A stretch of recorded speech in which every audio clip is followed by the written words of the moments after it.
Okay, looks like we are good to go. Let me go ahead and upload the quality of the thumbnail real quick. I was a little skeptical about streaming today because from where I live for the past couple weeks, and thankfully, so hopefully the last day for a while, like every evening, thunderstorms approach, and I just don't want to get into a power outage because that happened last time when I tried to do baseball between the Guardians and the Cubs, and I just deleted it because it's like I only covered like one inning, and that's mainly it. Okay, there you are, because that scoreboard is a lot bright, but alrighty. Anyways, we are back with the Canadian Football League. So welcome back. So the last time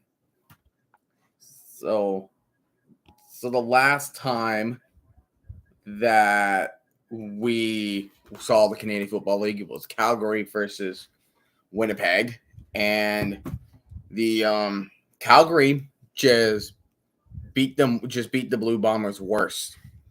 They beat them worse. Let me go ahead and get the poll ready. Who do you have winning? So we have the Roughriders of Saskatchewan versus the Lions of British Columbia. And for playoff positioning, this game is actually really important because, again, yesterday was the Stampeders and Winnipeg, and they were 4-1 and 3-1 respectively. And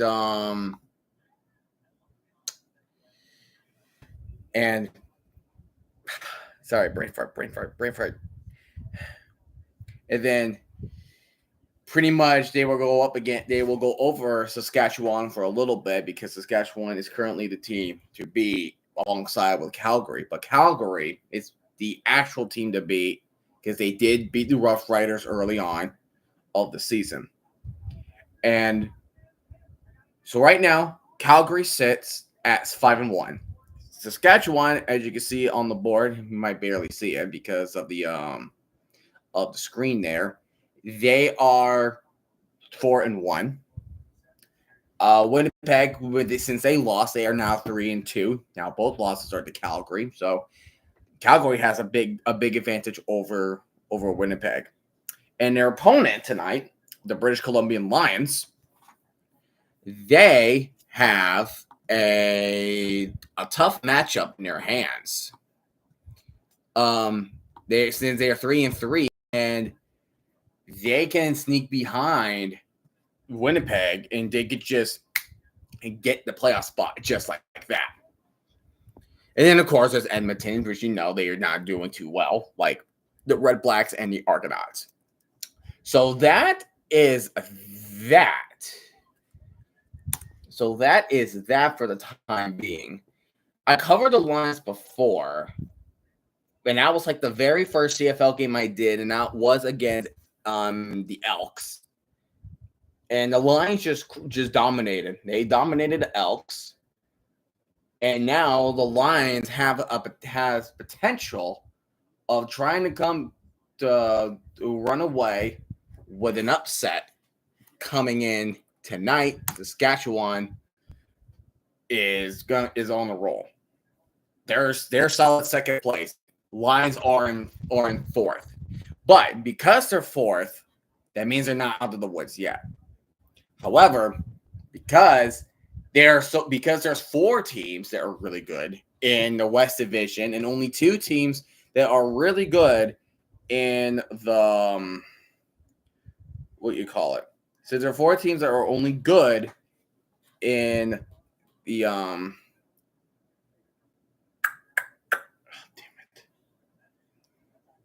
There's only 4 teams in the East and only half of them is good. That means British Columbia can have a chance to take one of their spots, whether it's Toronto or Ottawa, because both Toronto and Ottawa are 1-5. which is very bad for them, especially for Argonaut Sword Kids. What's up, John? How are you doing tonight?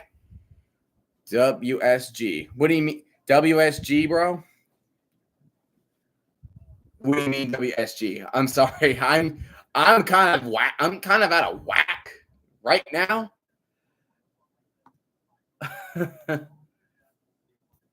I'm definitely out of whack. Okay. I'm just trying to get the roster ready. I'm getting this roster ready. It means what's good. Oh, okay. I never heard of that. I never heard of it like that before. That is completely my fault. But yeah, what's good? Just a little out of it. I kind of had like a rough time because, again, wherever I'm living, it's just started to thunder. Boom, boom, boom. Texas is getting like floods, but no state is getting has worse flooding than Texas. So that's that.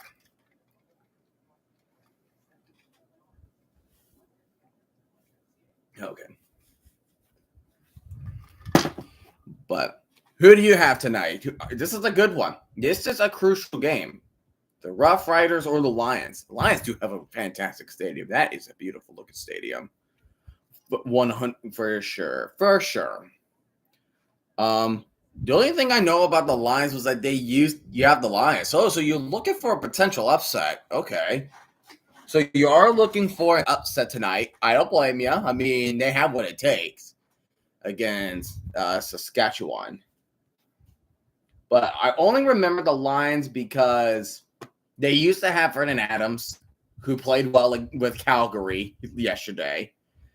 And then, of course, Oregon. But now it's Nathan Wark that is starting tonight. Oh, I got to switch positions because it's them as the home team and not Saskatchewan. And, of course, James Butler, the running back. Damn, 171 rushing yards against the Elks. But it is the Elks at the end of the day. It's the Elks at the end of the day.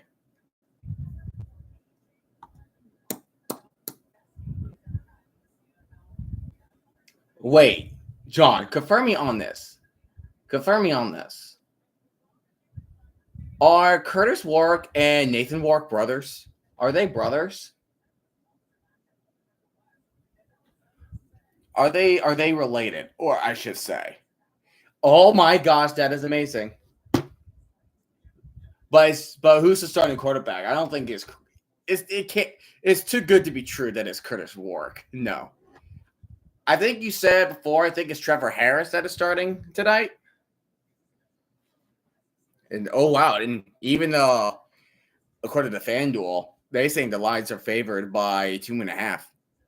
Yeah, Nathan's a starter. No, I know Nathan is a starter. I know that. I'm talking about like the quarterback of the Roughriders. Is it? Yeah, Trevor Harris. That's what I figured. They just showed him. Okay. And that's what I figured. That's what I figured. I was like, if Curtis Wark and Nathan Wark were battling against each other, like in the playoff game, that would be glorious. That would have been very glorious indeed. So I'm thinking tonight, like sometime tomorrow night, I'm finally getting back to gaming. I'm going to get back to playing Dragon Quest Builders, like going with part 2. So I have part 1 uploaded, but that was like 4 months ago, and I'm glad I'm finally back to playing Dragon Quest Builders. I think it is a good time to start playing it.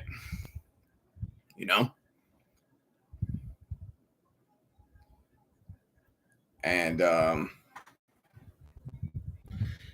but yeah, it feels good, but Canadian Football League, it sucks for me because I've already done 3 games on here. Not once have I covered a team that is representing the East Division. Not once. I covered all 5 of them. Saskatchewan is the first. Like Saskatchewan is the first one because I did the Elks and Saskatchewan. And then I did Calgary, Winnipeg, and then I did those two teams again. And then I'm now doing Saskatchewan for the first time. And I have yet to cover the teams in the East Division. So I never covered Ottawa. I never covered Hamilton, Toronto, and Montreal. But on Thursday, I will cover. Well, I might cover 2 games next week for the CFL. So there's a big matchup between Calgary and Montreal. I know that's important. And then there's Winnipeg versus Toronto. And that is coming up as well.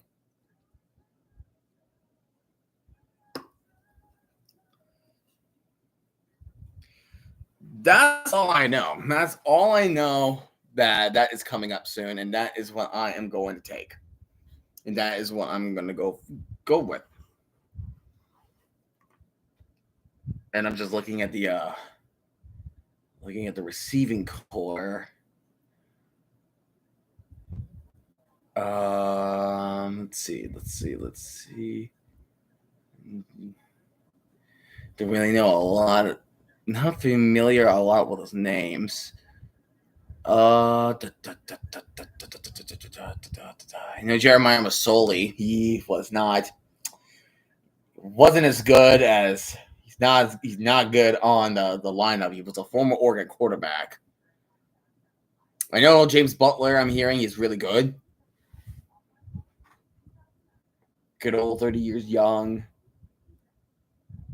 And then that's mainly it.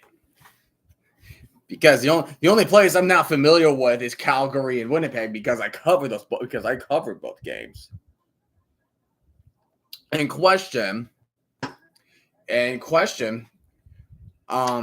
used to start for the Tiger Cats when we went to the Grey Cup. Oh yeah. Now you come to think of it, he was on the Tiger Cats. You're right. Oh my goodness, you are absolutely right. He was a starter on the Tiger Cats.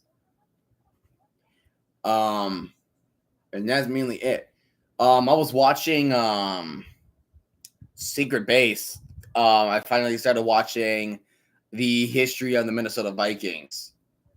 And Bud Grant used to coach the Winnipeg Blue Bombers, and I think he won 4 Grey Cups with the team, and that is just impressive. Rest in peace of Bud Grant, man. He's the greatest coach to not win a Super Bowl. I just wish he did.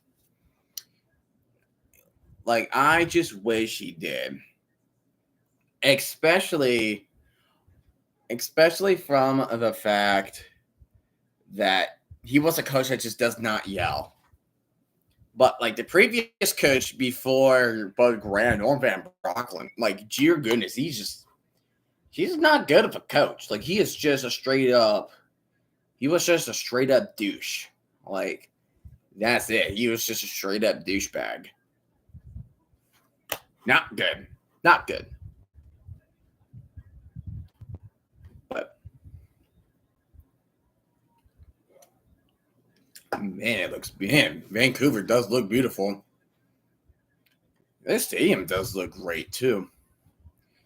But yeah, so big game, Roughriders, Lions, week number 7.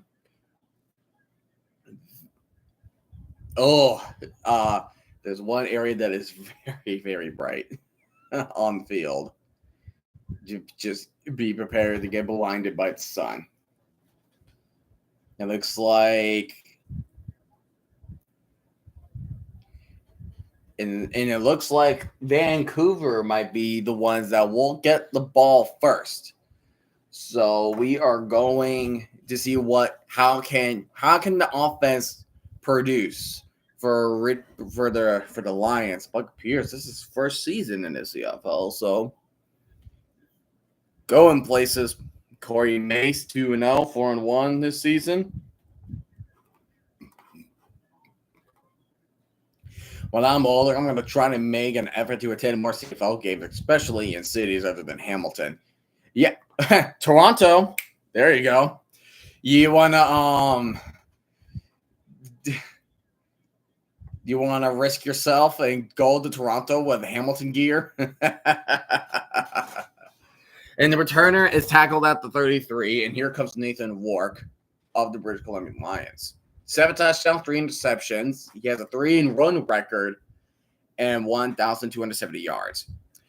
So when Jeremiah Masoli started, was Nathan hurt, or was that just a QB change? Like, why was Jeremiah Masoli starting? All right, it is first and 10 for the Lions. Gonna hand us off to James Butler. He goes up to the left hash, and he does get a decent run, and he will get to the 40 around that. Nathan was hurt of it. Okay, and that's why they lost those 2 games. It was mainly because Nathan was hurt. All right. That makes sense. Because if you have a starting quarterback that is hurt, like Zach Caleros, your offense is going to hinder. Winnipeg cannot afford to lose against Toronto next week. They can't. That's a no-go. That is a no-go. He's going to hand out the Butler again, but this time Butler is going to get stuffed at the line.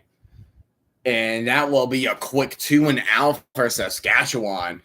Defense already standing strong to start this game.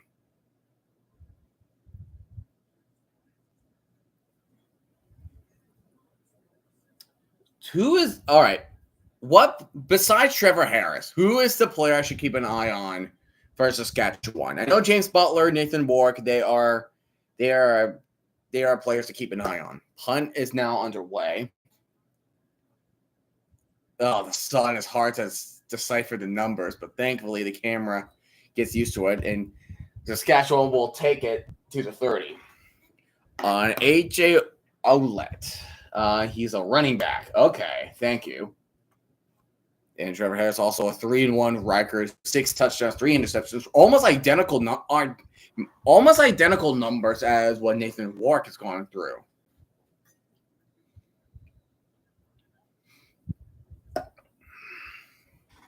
But okay, number 40. He's number 45. Okay. All right, so Saskatchewan is starting their own drive at the 30. He's going to take the snap, going to hand it off to AJ. AJ going up the left hash, and he's bulldozing his way. He's going to take several lines to take him down, and he gets to the 46-yard line. That's a 16-yard pickup for Saskatchewan. Oh, baby. Hey, you were right, John. Thank you. Thank you so much for telling me who to keep an eye on. Now I know why. Dude just acted like a bulldozer, and he just ran those lines over. Oh, baby. That was amazing. That was awesome. At the 45, a 15-yard pickup from AJ Ouellette. I think that's how you pronounce it. And Ouellette's having the handoff, and he gets a gain of 5. He gets to the 50 at their own territory. So now it will be sagging down to 5. And already 2 rushes, 20 yards for AJ Ouellette. And hopefully they can take advantage of that running attack against the Lions. Because they'll need it. They'll definitely need it. They will definitely need it for sure. Receivers are going to run up. Harris takes the snap. And he's going to throw it right side. And he finds a man. And he will make his move. And he gets the first down at the British Columbia 50.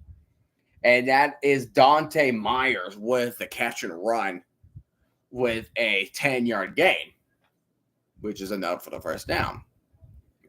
Some nice blocking. I can say that. That's some good blocking on. That was good blocking. And freaking, I think I saw the running back try to pick up the block too. That did buy some time a little bit. So now Saskatchewan is in British Columbia territory for the first time. And then here's a handoff. And then that handoff will end up going nowhere. That was not AJ Ouellette running this time. Excuse me.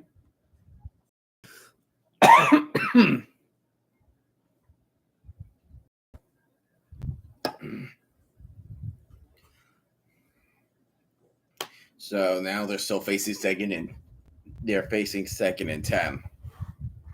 So if there's a good second down stop for British Columbia, this will be it.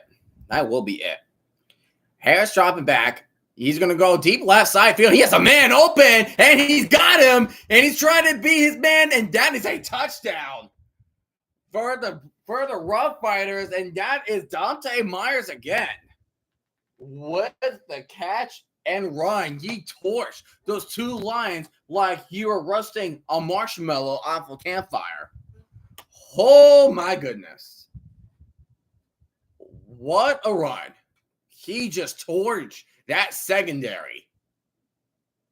He just ran past those two Lions. Oh, my goodness. He just ran past Edwards Cooper and Gary Peters. Outstanding.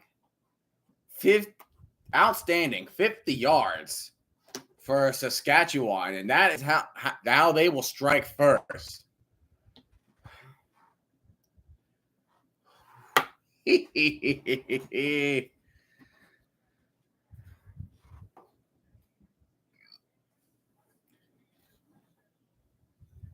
So how would the Lions answer? Definitely can't go 2 and out again. Can't go 2 and out again, that's for sure. Oh, the Reds are beating the Mets again. And the Angels are beating the Phillies. Take it. I'll absolutely take it. I know the Braves have just started against the Yankees, so that's that. And same for your John, for your Tigers. They just got started against the Rangers. And by the way, that's speaking of Rangers, that's who the Braves have to play next. We have to play the Rangers.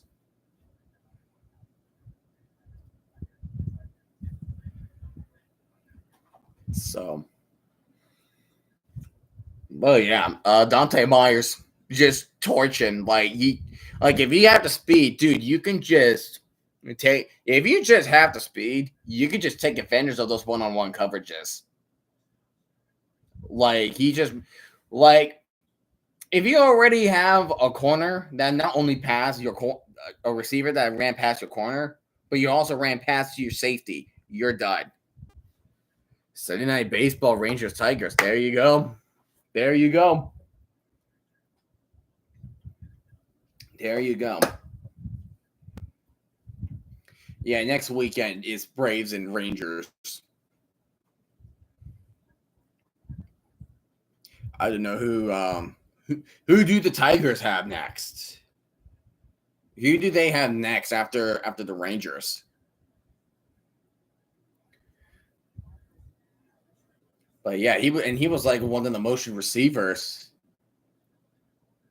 Look at a corner. Like, there's no corner. And the safety was just not deep enough to help him. Like, the one thing that you need to learn that you can't do, especially if you're in garbage time position, you cannot let your receivers get past you. You have to stay over them. You can't let them get past you, or you. Oh, and there's a fumble. And who gets it? Oh, who gets it? Get out. There's a fumble. And it's Roughriders ball. Oh my gosh.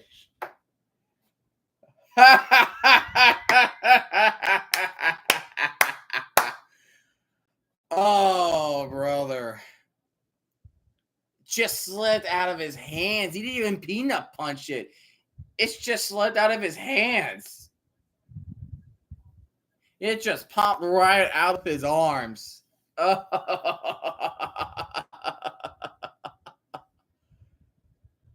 Oh, wow.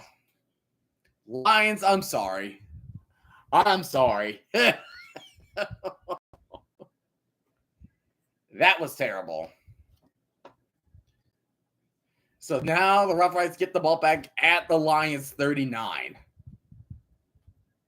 And it was Straker who gets the possession, who was a major help. AJ Alouette tried to run up the middle, and he gets about a yard on the play.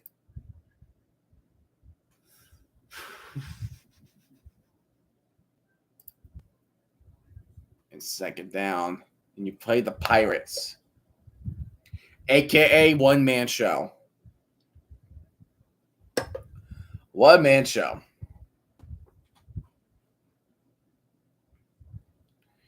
Second down and 8 from the 37. A negative 10 turnover ratio, which is the worst of the CFL. Damn, I'm surprised they're not the worst team. Harris drop it back, pump fakes, and that is incomplete. It does hinder his throw, but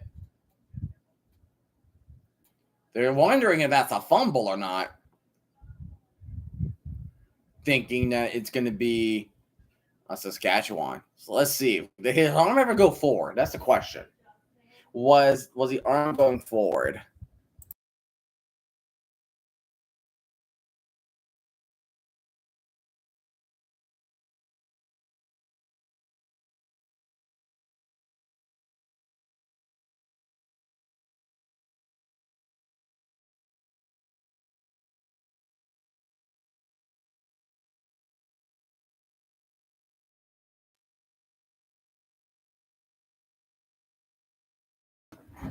She was telling me that there was a bunt kick. Field goal is up, and that is good. So 10-0. It's still early, but the Lions cannot. But the Lions literally cannot afford any more turnovers. They will get it at the 40, though. They will get the ball at the 40. No question about it. But yeah, that fumble.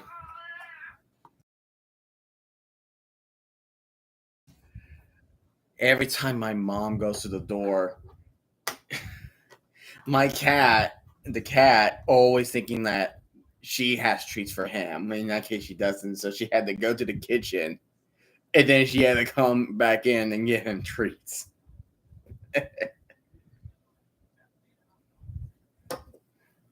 Which is, well, I think it's just hilarious. Marlins winning. They're close to 500 record. Marlins have been doing really good, doing all right this recently.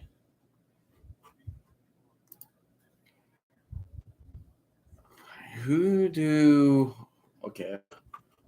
the Braves play coming up this weekend? Well, not coming up weekend, but like from Monday to Wednesday, potentially. Oh, we played the Giants. Rip. We got swept by the Giants first round, so that ain't good, Chief. That ain't good, Chief.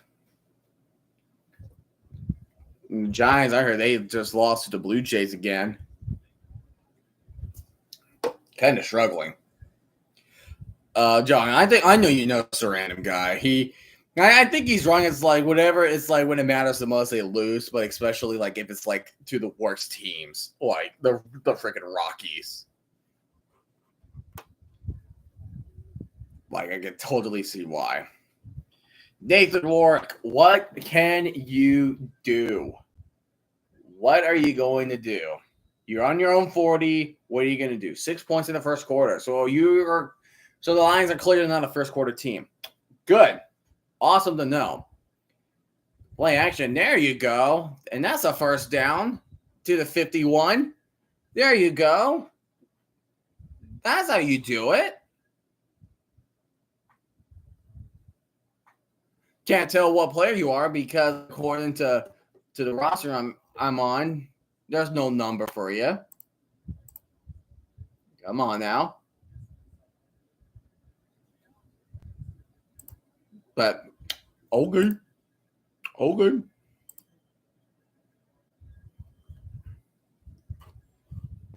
Drop it back. It's Warwick. Going left deep. Too high for his receiver. Incomplete. Incomplete. So now you're facing 2nd and 10. You cannot. And that was the intended receiver was, it looks like Katoy. Yeah, he had him. He just threw that too high. Nick Wark just threw it too high. Way too high. 2nd down and 10. They got to get to the 49-yard line. Drop it back to Wark. Throws up all the pass. Oh my goodness, it hit a Rough Rider in the hands and he never got the interception. Oh my goodness. He's doing push-ups. Punishment push-ups. He had it. He had the interception. Oh God. Oh golly. Yeah, it hit him right. It hit him right in the chest. Right in the chest. That was Allen. AJ Allen. And then, of course, British Columbia's going to punt this away. And the ball's in the end zone. We could have a Rouge on our hands. And that's exactly what it is. So, boop. Rouge. The ball entered the end zone and it never came back out. So far, right now, no shutout. There is no shutout. Let's go.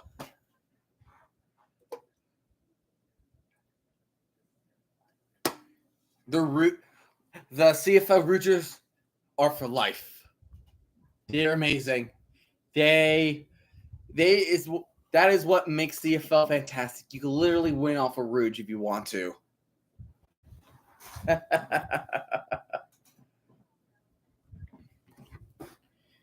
Can you imagine? Now, can you imagine if the NFL adopted the rule? Oh gosh, everybody will be so confused. Every NFL fan that is not Canadian is going to be so confused about this. Wait, what the heck? Only 9-point game now. Yes, sir. 9-point game. Gets the Lions. So this is going to be, imagine this being a hilarious thing. Lions hold off Saskatchewan the whole game. And then the Lions never get a touchdown or field goals, but they keep punting in the end zone. Will it be enough to get up to 10 points? I do wonder if that will be enough for 10 points. I would think so.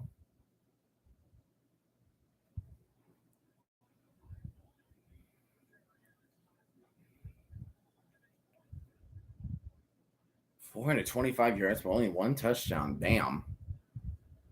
They just need 9 rogues. That's it. That's what's weird about that word too. Is it rogues or rouges? I think it's rogues.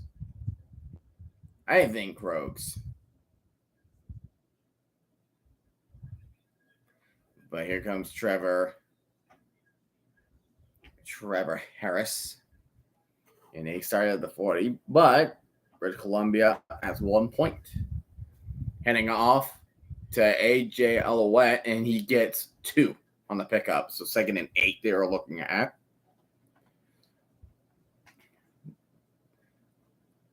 Bo Levy Mitchell.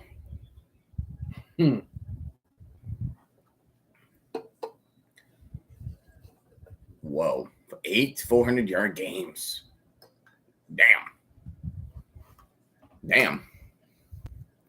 My GOAT, Bo Levy. Well, that's your quarterback right there. And Harris dropping back. He's going to throw it behind the sticks, but he did get it.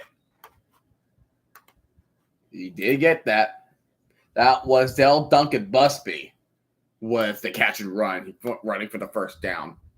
Toronto's on a roll. The Blue Jays, they're on a roll. Bo Levy. you guys lose to the Red Blacks, I'm gonna be shaming you and your team. I'm gonna be shaming you and your team. He's a second year receiver. Saskatchewan will be at the 53. Handing off to AJ a little wet, but he gets about a yard at the 54. Probably 2 at midfield, but you know kind of where they are at the moment. The Lions, I don't know. Like, see, the graphic of them having a negative 10 turnover differential, it was just announced that Ottawa won't have their top cornerbacks tomorrow. Ouch. Ouch. That sucks. That is not good, man. But again, if you still lose to Ottawa, I'll be shaming you more. Drop it back. Harris, he's going deep. Right sideline, and he gets a man. And that is a first down. Woo!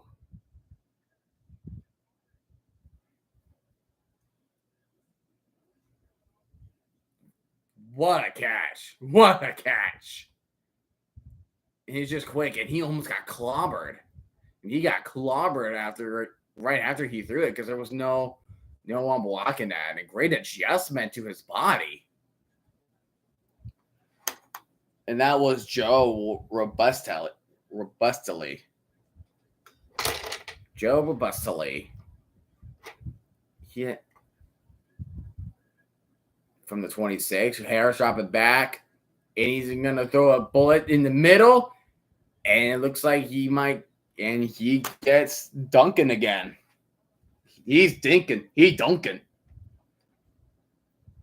He dinking. He dunking. That's what the Roughriders are doing. They're dinking. They're dunking. Perfect throw. Just a perfect throw. Just at the top, too. Just out of reach for the defender to not get the ball. At the 7, fakes the end around. Harris, and he thumps it off to AJ, and he bulldozes his way in. That's a touchdown. And that's a cap.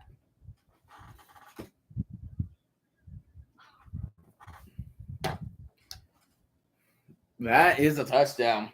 Roughriders are making this look easy. They are making this look so easy.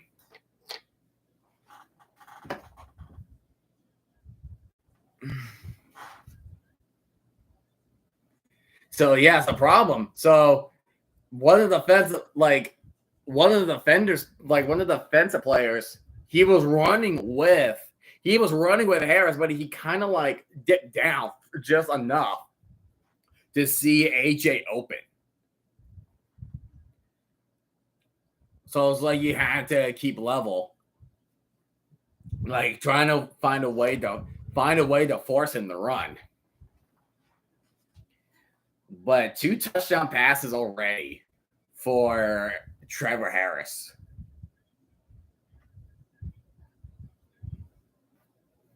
And we have just under 3 minutes remaining in the first. So, good stuff.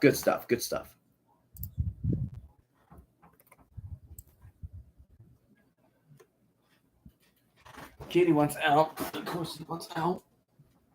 You want out, kitty cat? There we go.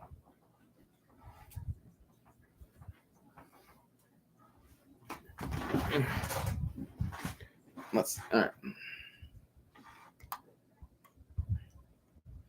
How's the summer league? I don't know. You know what's the most pointless thing? Like having like a mid-season tournament. Having a mid-season tournament in the NBA.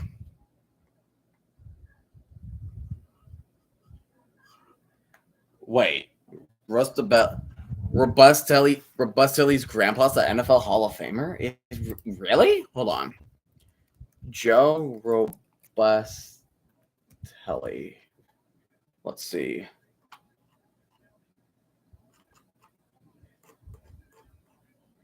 Hold on, let me look up. See, grandfather. Let's see.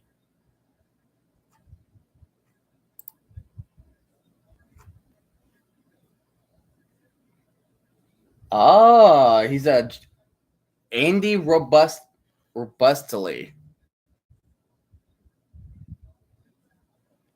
Wow.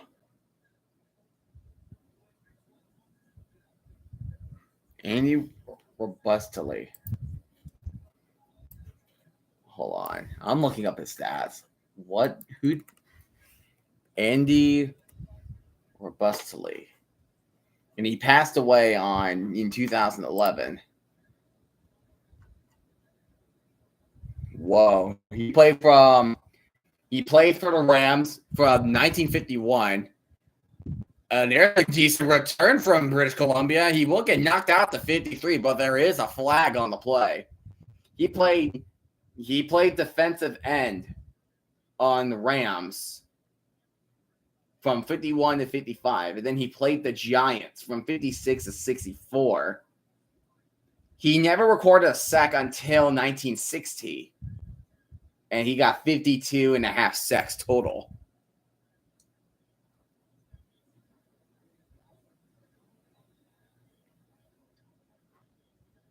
But he got 2 pick sixes. He got 2 pick sixes, and he has a lot of fumble recoveries. He has 22 career fumble recoveries. 22 fumble recoveries. And those 2 interceptions were both pick sixes. And he earned himself a safety. Nice. First and 10, Warwick dropping back. And he wants to go deep, and he finds green grass. He's going to book it. And he will slide to 50, and he gets hit late, and that is going to be a flag on the Saskatchewan. That's a 15-yard penalty at least. I think there's a whole thing where he started his career, sacks weren't recorded yet. Yeah, sacks were not an official statistic until 1982. Sacks was not an official statistic until 82.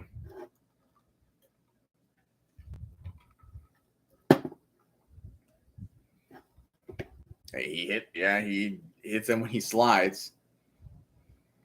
He didn't hit him a helmet, but he is considered a defenseless player.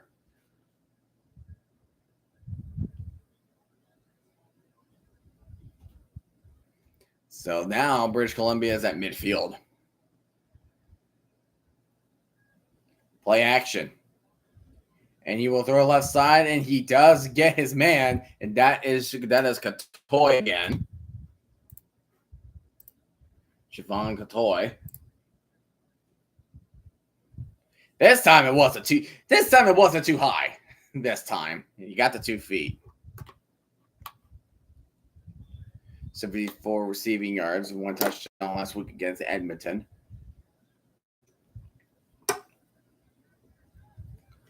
Got a minute 30 remaining in the first.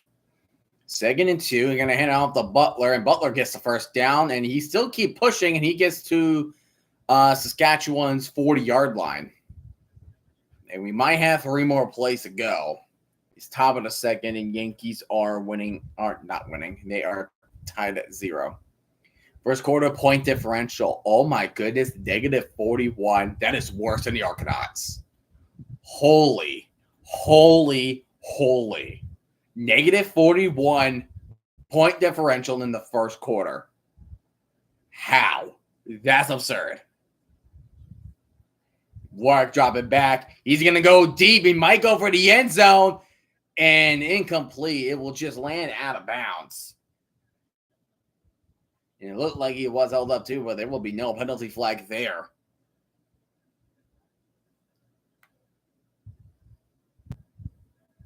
It was a 4-man rush. Just at an awkward angle, he could not adjust his body too near the end zone. And that was Justin McGinnis, I believe. That was the intended target. Justin McGinnis. 30 seconds. Warwick drop it back at empty backfield, and he escapes a sack, and he throws on the run to the end zone, and he gets the man, it's caught, and he runs in for the touchdown, British Columbia. Great adjustment from Nathan Warwick, called by Aiden Eberhardt. Incredible adjustment from Warwick. That was incredible. They may not be out of the woods just yet. There could be some momentum going for the Lions. But he just ducked through the traffic, and he just finds Eberhard in traffic. And he just escaped 2 tackles from the Roughriders. That's unbelievable. And the extra point will be up, and that extra point is obviously good. So, 2 seconds remaining in the first. 17-8. That's okay. That's okay. Just good momentum. You can put that momentum towards the second quarter. That was just an unbelievable play. He really looked like he was about to get sacked from below. And then one Rough Rider fell down, and then the other Rough Rider defender tripped him as he was trying to sack him. And Warwick will feel pretty damn proud of himself. That was amazing. Like, it's not better than Trey Ford's when he ran 40 yards, and finds a receiver near the touchdown. But this one was really good. That was good.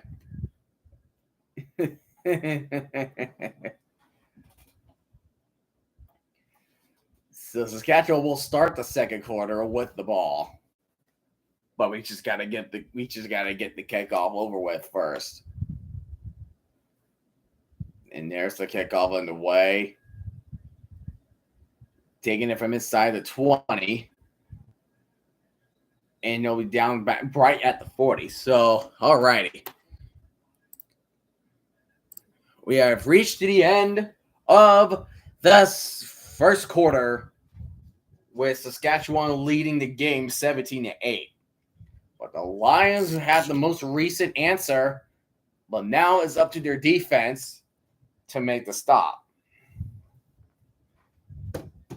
And there's more thunder. Awesome. Awesome.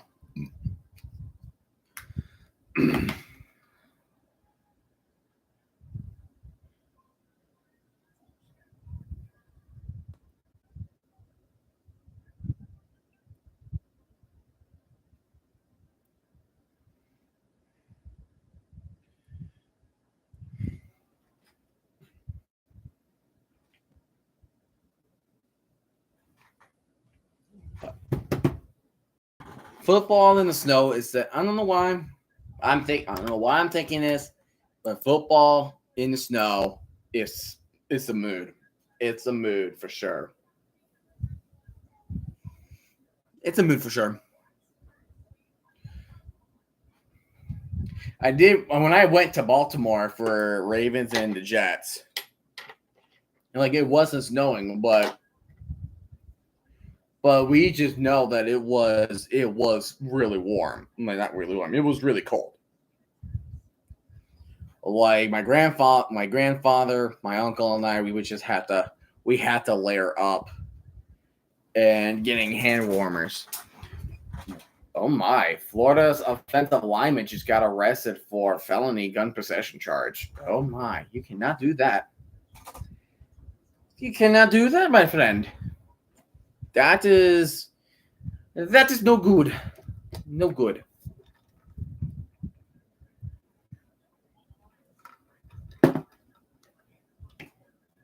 And that is not good.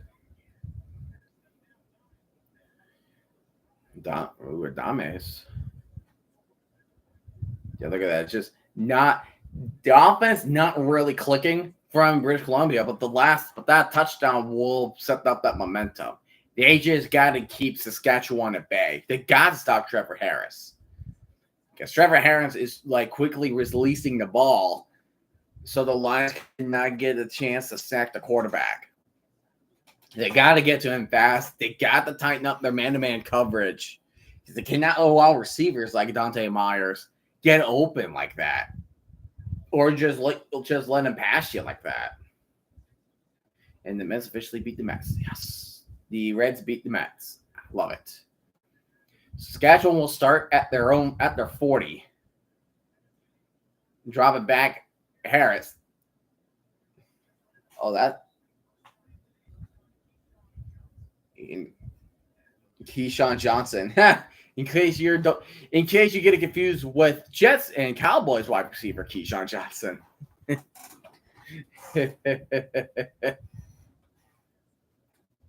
But that will be just about 2 yards short of about 2 yards short of a first down.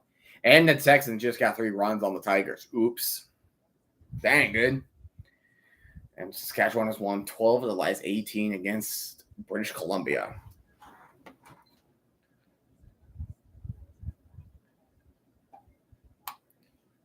So what does Saskatchewan do?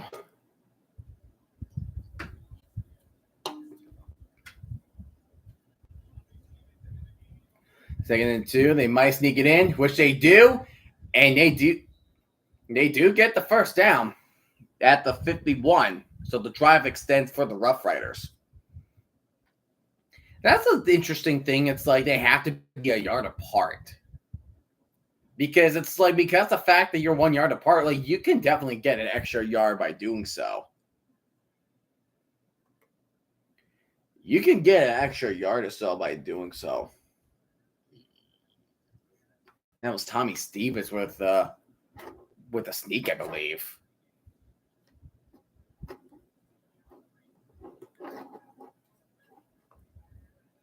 But at the 51,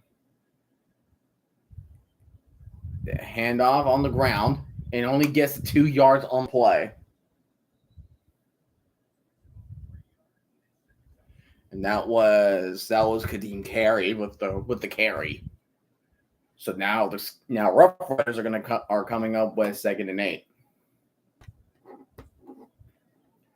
So this is second down here. This is what British Columbia needs. They gotta stop them right there, because they might be just outside of field goal range. They will be outside of field goal range at the 53. Do the Lions contain them in bay? Here's running starts. Pump fake. He does find his receiver, and he gets down. That's Duncan. Del Duncan Busby. Now, that is Samuel Melis. Correction. That was Samuel Melis with a catch. I thought that was Duncan.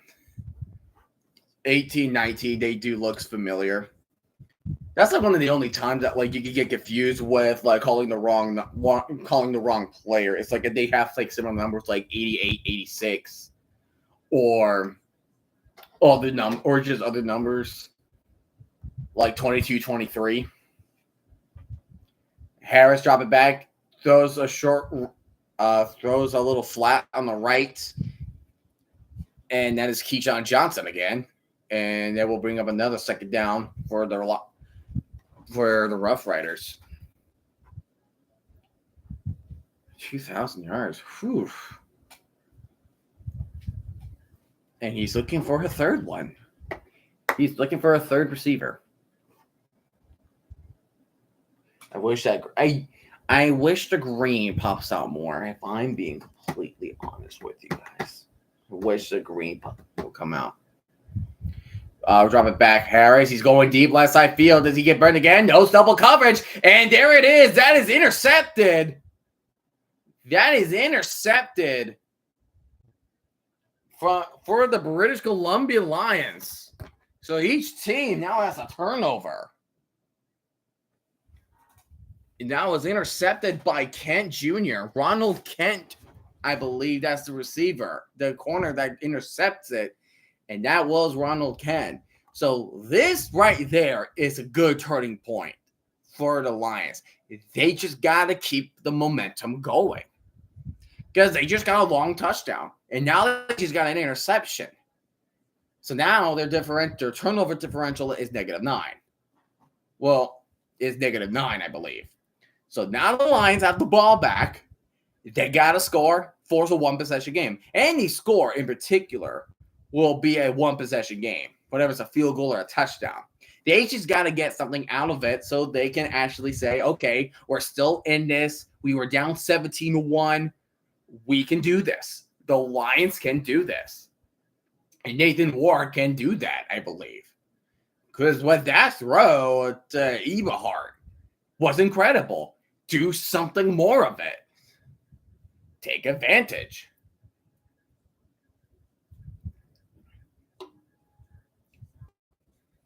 Oh, Thunder. Come on. I just want the Thunder be gone. I just want Thunder to be gone. How are the Braves doing right now? It is now is bottom of the third. It is tied. Diamondbacks are shutting out the Cardinals. Ayo. And the Marlins beat the Royals. Ooh.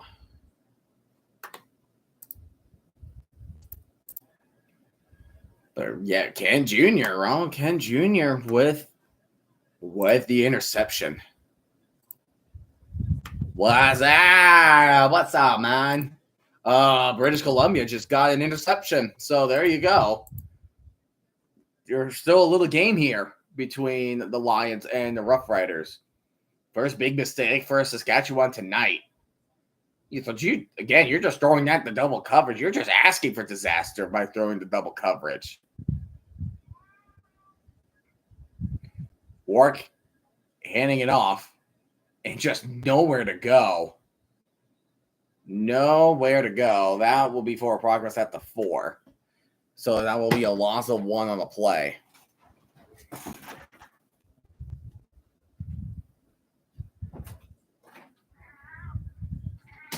And he just gave the game ball. Gave the game ball. 2nd and 10 from the 5. So you better hope you don't get a safety. If you can get a safety. Oh, brother. Drop it back. Wark. Throws a dime. And he does get hit in the process, but he gets it. That will be Stanley Berryhill with the catch and run. Have you seen the Mortal Kombat 2 trailer? I did not. I heard there was a Mortal Kombat 2 coming out soon. I didn't know there was a. I mean, I did see it on YouTube, and damn, I have not seen the movie, so I have not.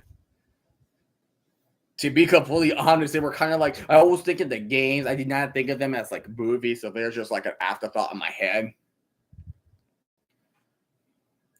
1st and 10 from the 18. He's going to roll to his right. And what? He's going deep. He finds somebody one-on-one, and that will be just too deep. That will be too deep. And Ward wants a roughing the passer penalty, but he's not going to get it. Oh, you should. I should, can't I?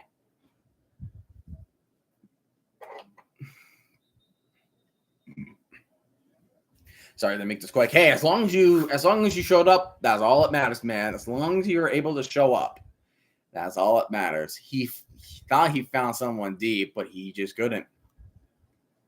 Yeah. Tomorrow night I will be playing Dragon Quest Builders. I'm finally doing part 2. Finally doing games again after a while. That should have been roughing the passer. That was helmet contact. Should have been helmet. That was helmet. Yeah. Okay. Now they cleaned it up. Okay. Thank you. I don't know how they did not throw a flag like that. I don't know how they did not do it. But yeah, tomorrow night I'll do part 2 of Dragon Quest Builders. That's what I'm going to be doing. There's a hand of the Butler, and he's going to go up right hash. and he gets several yards, like about 3 yards. So 2nd and 7 for the Lions.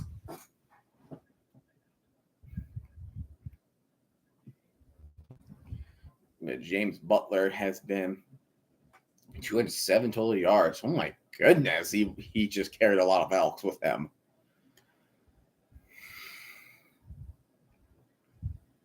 Oh, he just made him look silly. Holy crap, James Butler is really good. They're not lying. Not lying. 2nd and 7 from the 36. Wark finds another bullet, and he gets the first down to the 44. That is James Butler. James Butler can do anything. He can run. He can catch. And that is just what you need. You just short to this. Just bring him to the chain. And Butler's going up left hash. He just gets several yards again. That's a gain of 3 again, I would think, or a gain of 2. Setting up 2nd down and 2.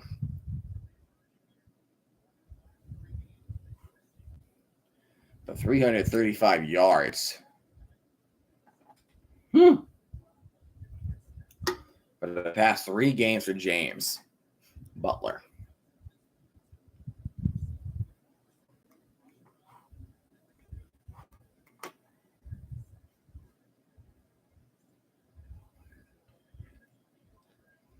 Drop it back. It's Wark. Pump fakes.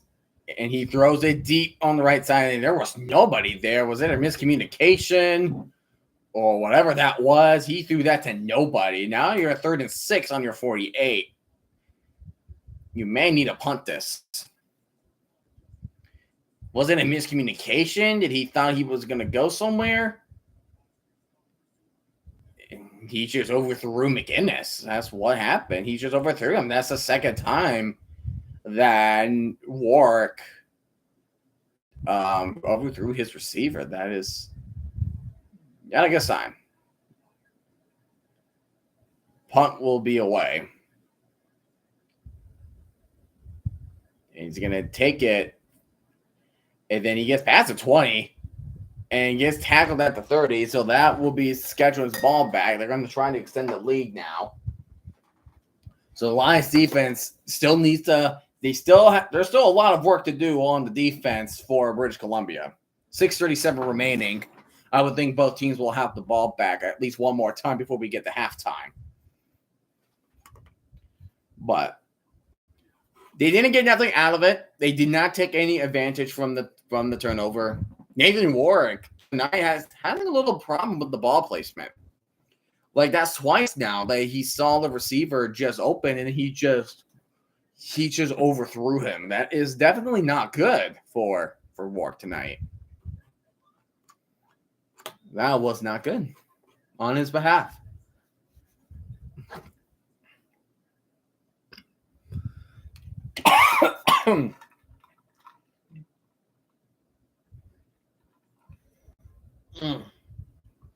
Getting that burning feeling.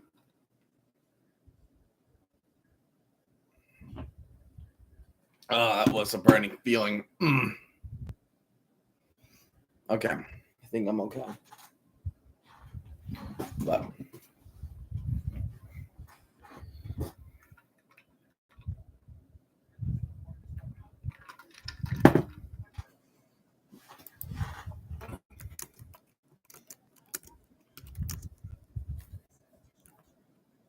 how long is CFL halftime?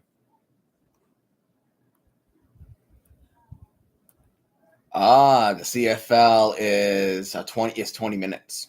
So it's the same time. It's the same deal as college. Okay. It's the same deal as college.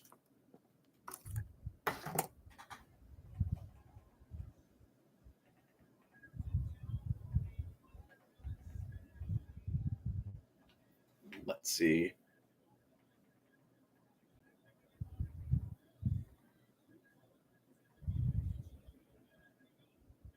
Who's on Fox right now, like for baseball?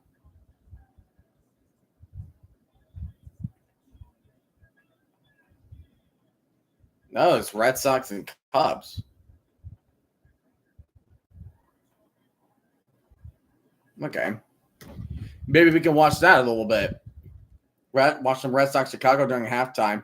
And AJ Oluwet, and he gets stuff not stuff, but he only gets a yard, so they are trying to stop the run game. I mean, Saskatchewan had it going in the first quarter, like the first part of the first quarter, but now the Lions are figuring out a way to stop this run game. But the passing game, they got to stop Trevor Harris. I mean, they got to pick.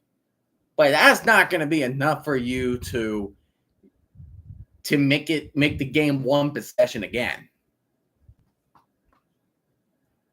So now you're looking second and 8 from your own 32.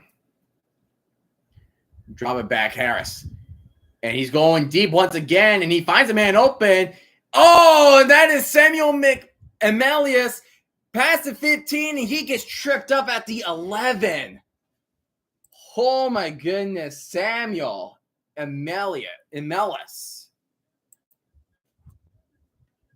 He torched it. They torched the secondary. Like I said, what they're doing is not enough, and they allowed the similar situation as what they did with Dante Myers. They just allowed that. And that was a hit in the helmet. That should be at least roughing the passer, maybe. But Trevor Harris just finding his receivers in immaculate timing. And the Braves have scored. Yay! 1-0. And the Cubs are winning 3-0 against Boston. So 5:17. They're at the 12-yard line. Saskatchewan. Here's a handoff to AJ Oluwet. And he's going to try to go the middle. And then the Lions will tackle him down. And he gets a gain of 4. Gains of 4 on the play. So 5 minutes remaining. If that's a touchdown, it will be 23-8 or 24-8. That's a 15, 16-point game. That means the Lions will have to score a touchdown and at least convert 1 2-point conversion. Well, they're sitting at the Lions' 8-yard line.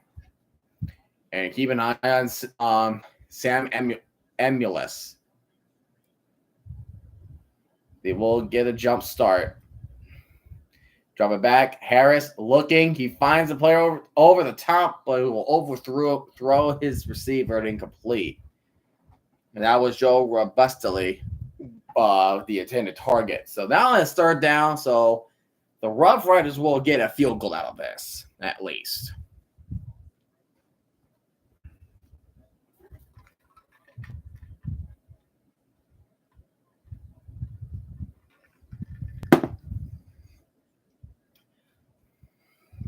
So now 3rd and 6. Here comes the kicker, Brett Lothar. He once made it earlier from 45. This is going to be an easy 16-yard attempt. Oh, down offsides on the Lions. It looks like offsides. If that's the case, then Saskatchewan might have second thoughts and may go for it on 3rd down. They're talking about it.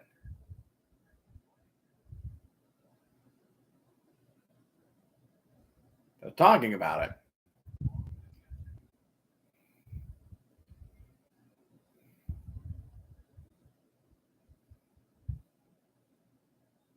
What are they doing?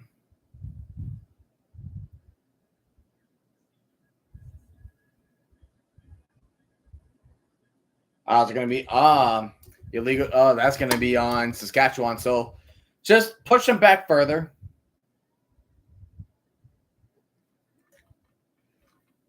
And I think it was just the center that moved. I think he moved his hands, and that was a false start.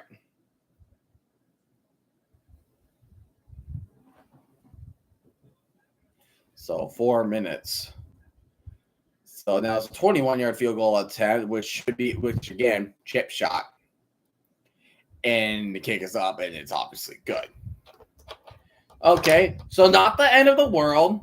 You're still down 2 possessions. You just need 2 touchdowns to catch up. with the Roughriders. I would prefer that if you get a touchdown right now, so you have something going in the second half. If I was the Lions, we gotta score right now. Warwick has to get better with ball placement.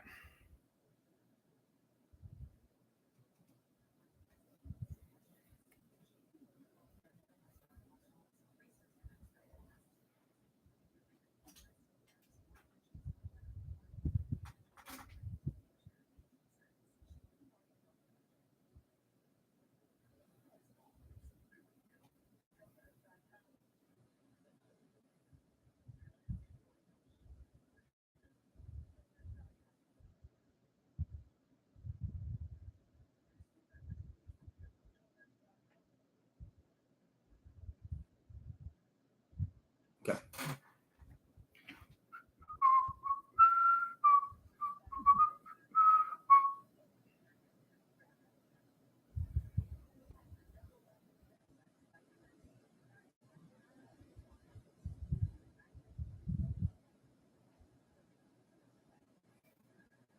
The freaking astronomer CEO is great. That is just ridiculous.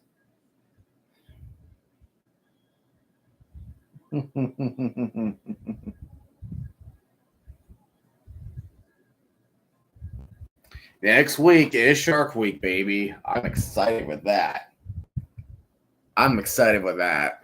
Good old Shark Week. I love. That's like me every time in the summer. It's like I love the movie Jaws. It's my favorite movie of all time. And every time I watch Jaws, it's just something about learning about sharks. It's just so fascinating.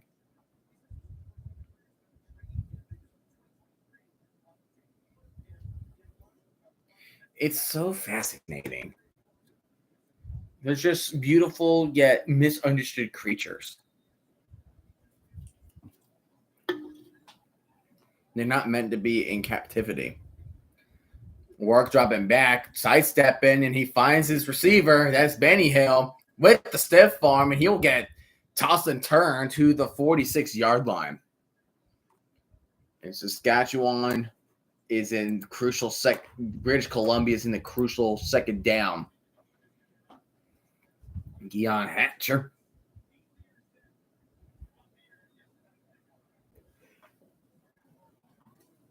Teddy Lawyer. Damn.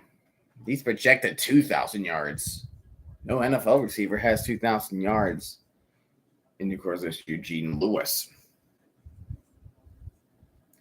But it looks like they're going to let the play go. I thought it would be 3-minute warning. There's a catch. That's Eberhardt. That would be more of a fumble than incomplete because he took multiple steps before he went out of bounds. I'm sorry. And we are at the 3-minute warning in this game. But yeah, so there's Eberhardt. Cat 1, 2, then 3. That's a catch. That's a catch and fumble. That's more of a catch and fumble. No way that's incomplete. There's no way that was incomplete.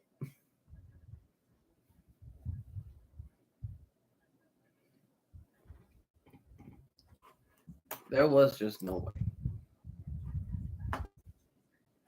way. And Pittsburgh is beating the White Sox. Tank ball status right there.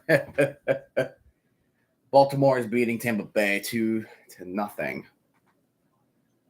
Still 3-0 between the Rangers and the Tigers.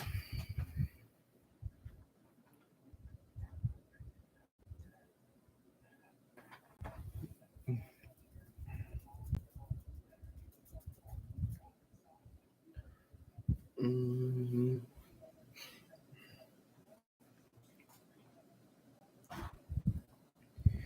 Well, I might check out a little bit of the Cubs and the Red Sox once we reach halftime here in this CFL game. I might. Nationals and Padres have started to play. But And you're also driving under the influence too. So, ouch. According to the court documents. There's just certain things that you just cannot do in the sports world.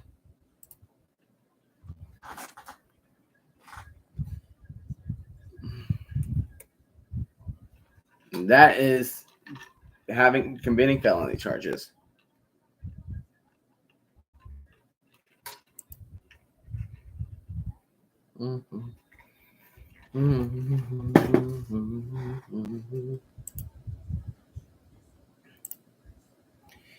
Warwick throwing deep left side, too high once again, and that is Eberhardt. His helmet will be taken off.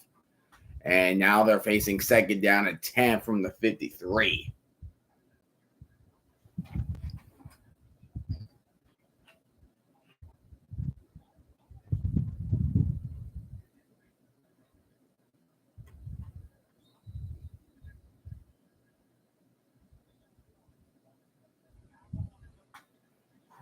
I see now. Okay. Second down to 10. They do have the most yards passing per game. Warwick, he's looking. He's going to dump it off to Butler. And Butler's going to bulldoze his way, and he will be a yard short. Do the Lions go for it? Because kicking a field goal means that you will be down by 9. That's 2 possessions. Do you go for it if you're the Lions? Do you go for it? It's a smart ball placement, and you're getting simple yardage. Are they going to kick a field goal, or they're going to go for it? It looks like they are, and they are 7 for 10 on 3rd and short tonight. What's up, Tugboat? How you doing, my friend? We're almost at halftime, but the Lions are going for it on 3rd and 1. And it's Masoli, and Butler leaps over like a frog, and he does get the first down. The drive will continue. The drive will continue for the Lions. Jeremiah Masoli was under center by handing off the Butler, and Butler just leaps over the line. 20-8, so we score. Yeah, because the Lions got a rogue, and they got a touchdown. That's how it happens. Roughriders, I believe they got 2 touchdowns, and they kicked 2 field goals. So it's not all right out weird, but I get where you're coming from. Play action. Warwick rolling to his right. He's going to – okay, and that's another ball. That's another throw where he just placed the ball too high for his receiver. That's the 3rd one we have seen from Warwick. Because it's like – throwing on the run is tricky to do, especially because it's like, let's say if you're right-handed like I am, and you're just going on a run. Throwing on a run with as a right-handed, as you're running right, is more comfortable. But if you're just running to the left, it just feels weird.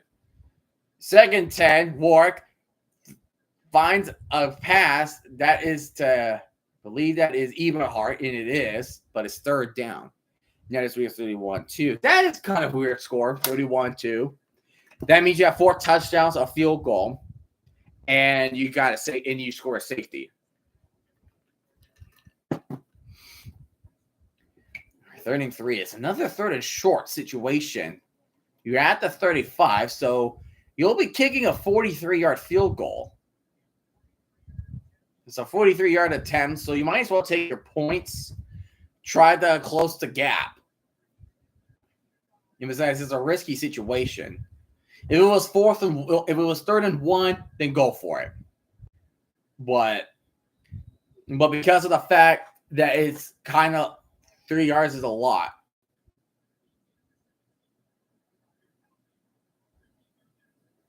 And that's going to be on the time countdown, so delay of game will be taking place. So now you're looking at a 48-yard attempt for the Lions. So it's still It's still doable, a doable field goal, of course.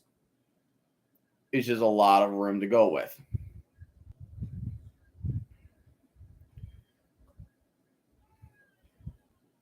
So here's the snap. Kick is up, and the kick is good. So they're still down 2 possessions, but you broke double digits, which is good. It's good. So remember, it was 17-8. Saskatchewan only scored 3 tonight. Only scored 3 in the second quarter. And British Columbia is slowly but surely catching up. It's just the defense I'm worried about because Trevor Harris can definitely expose that secondary. I mean, we've been seeing that a couple times. And the Lions just need to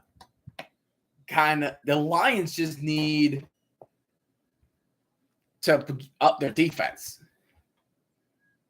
They're a 3-3 team. They're mediocre at best. And Saskatchewan is one of the teams to beat alongside with Calgary. 124. Play action. They're going to hand it off to Duncan. And Duncan will be down for a 7-yard gain at the 47. Clock is at 1:18. It looks like a timeout will be made. And it looks like a timeout will be made from whoever that stopped the clock.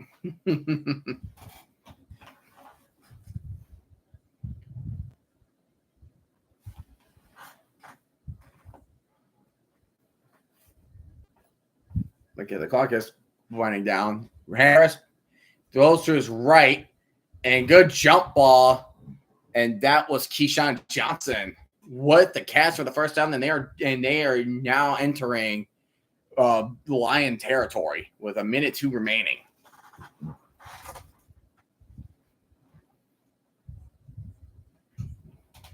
With 1:02 remaining, just a corner route.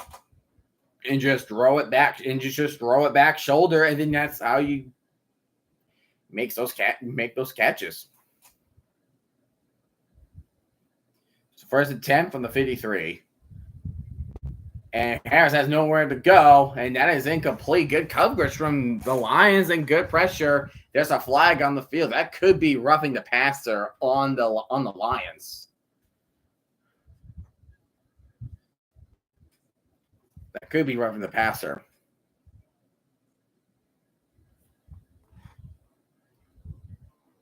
Because he was scrambling. Like, he was actually scrambling all over the place. Oh, yeah, he got hit way after the ball went out. So that's going to be roughing the passer on the Lions for sure.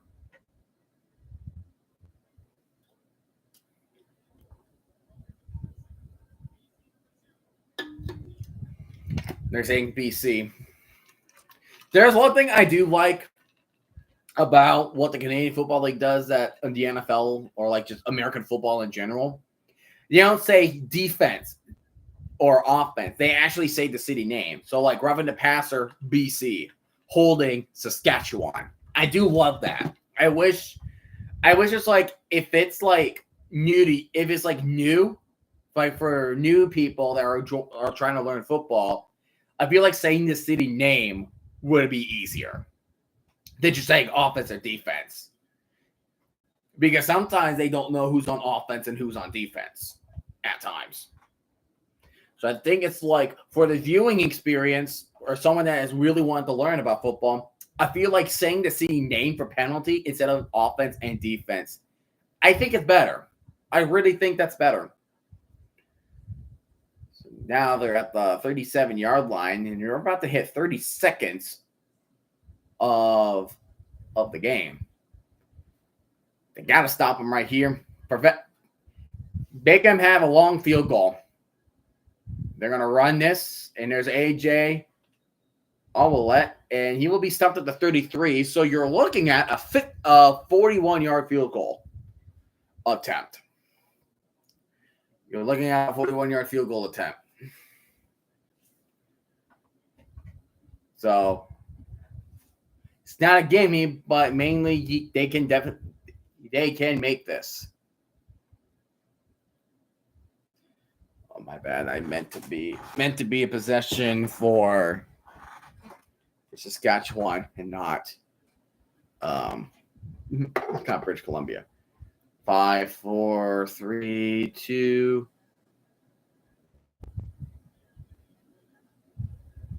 And the kick is up, and that's definitely through the middle. It's good. So 12-point game. We are now at halftime.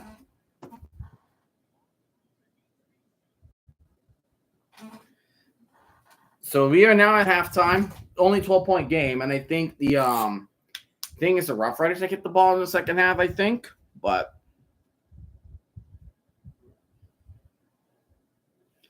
there you go. No team used any at the timeouts. And we are sitting 23-11. Saskatchewan will hold on to the lead, but can they hold it long enough? I remember watching an old Ed Hockley clip saying that there were 2 fouls on the defense, offense number 50 or something like that. Then he apologized. Oh my goodness. So no, let me give you. I'm gonna, as halftime goes, I am going to I'm gonna watch some baseball, watch some MLB. We're gonna watch Red Sox and the Cubs. It's 3-0 Cubs in the bottom of the fourth. But my dad showed this countless of times. It involves the team of North Carolina State, the Wolfpack. And they just got thrown for a flag for holding. And the referee says, holding number 69 on the offense. He was giving him the business. That's the best penalty ever. And another great official moment was that Dansby Swanson getting struck out? Damn it. But my other favorite moment was I think it was Titans and Dolphins. It was several years ago. Offense is a penalty for the defense, I guess. I guess so too.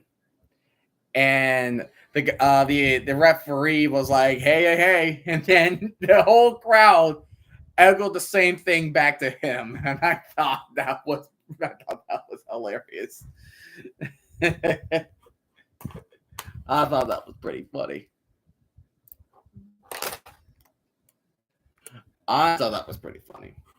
It was great. I was on TikTok. Yeah, I was on TikTok the other day. I think it was BJ. I think it was BJ Hill, right? And it's I think it's one of those Hail Mary type stuff. He was up against the Colts, I believe. He was the only one on the line of scrimmage against 5 Colts offensive linemen. And he was like, man, I'm about to go crazy. 1 against 5. And he's like, okay, I'm joking.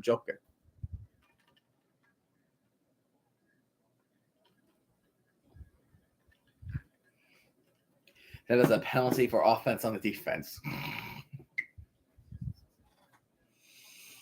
So stupid.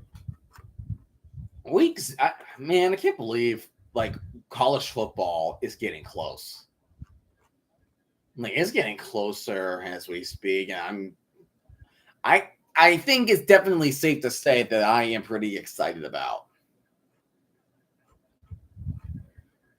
I definitely wanted to do some more college. Oh, bounced off Alex Bregman's glove, and that's going to be a run.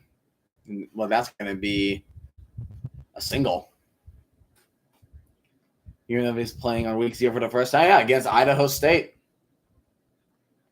But the game I'm looking forward to the most is Iowa State and Kansas State. That's going to be a good one. Because remember what happened last time in week 0 when Georgia Tech and Florida State played? Because the UFC screwed it up. How did the UFC screw it up? Ultimate Fighting Champion? How did they screw up? And then, of course, you got Fresno State and Kansas, which I think that could be a sneaky good matchup we want to talk about. Fresno State's going to be a future member of the Pac-12, so we want to see how they're going to go up against a big school. So if I am available, I definitely want to do at least Iowa State and Kansas State. But if I am totally free, I might do Kansas State and Kansas also. I might. Because I'll be teaching around this time. But I want to make sure that I am free with myself as well. Kansas is favored by 13.5 against Fresno State.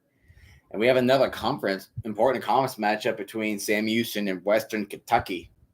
I love me some Western Kentucky. I love them. I love Western Kentucky. Their mascot's awesome. It's like a pop fly to left field, and Bregman will take care of that.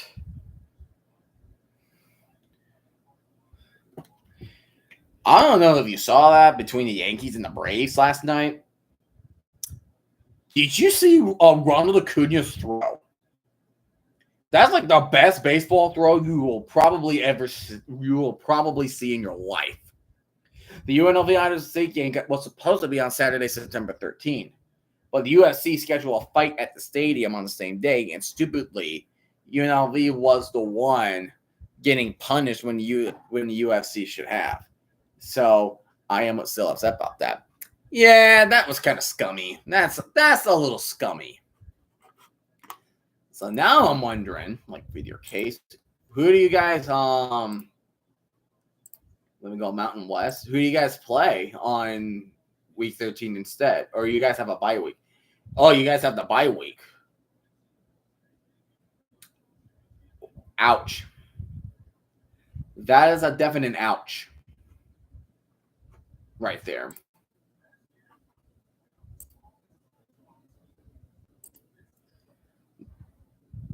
Yeah, at least like one day later or something.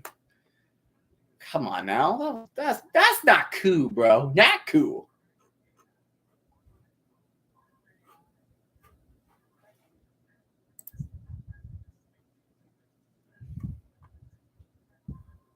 Let's see. I'm just looking at college football, like important matchups coming up. Because what I'm trying to do, since I'm teaching on Saturday, I'm trying to do like at least a game at noon, and that's it. But if I'm not too busy or anything, I can do another game. So like week 0, it's Iowa State, Kansas State. Doesn't matter if the long term, probably not, because Idaho State's FCS team, so we should win. The keyword should. Well, there have been times where FCS shocked the world. I mean, look at 07 App State and Michigan. James Madison over ranked Virginia Tech in 2010. I think North Dakota State upset it against a ranked Iowa team. Montana did the same thing against Washington a couple years back.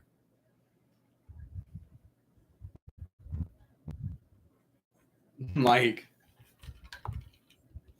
what's more to ask?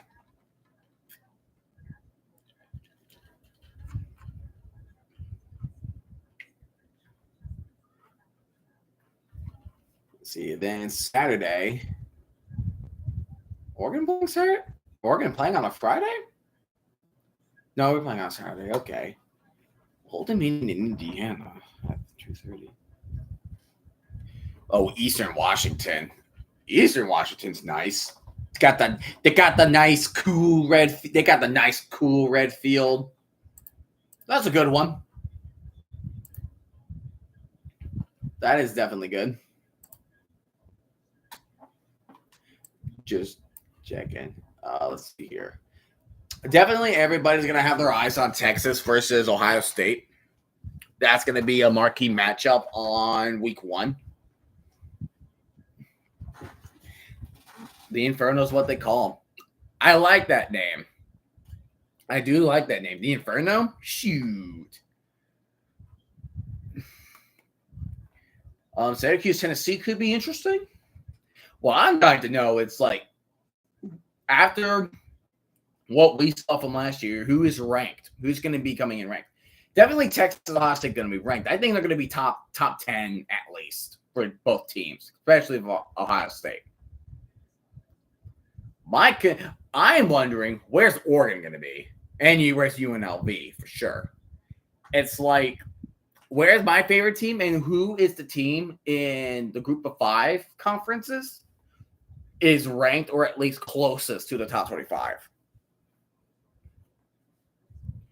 Even though I hate Boise State, respect the blue field for creativity. Oh, no, 100%. Respect the hell out of that, you know? And Kent State finished their winless season, so do you think they're going to beat Merrimack? Alabama, Florida State. Ooh. I feel like Alabama is going to run Florida State to the curb. Let's see. What other important games? Coastal Carolina versus Virginia.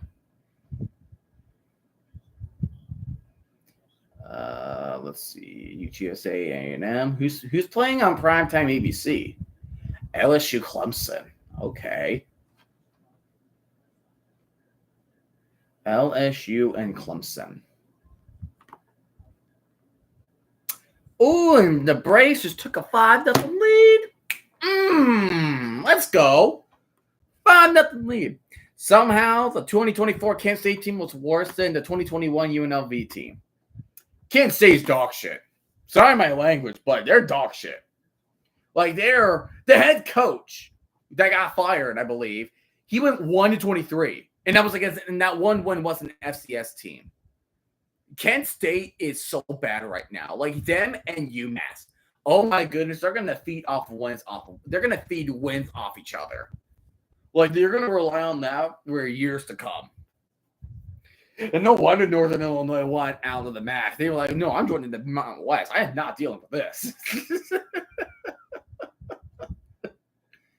Oh my goodness, Utah's playing UCLA on Fox at 11. That's a late night fiasco. No, imagine UNLV does play Bama. and Oregon never played Alabama too. We never played Bama.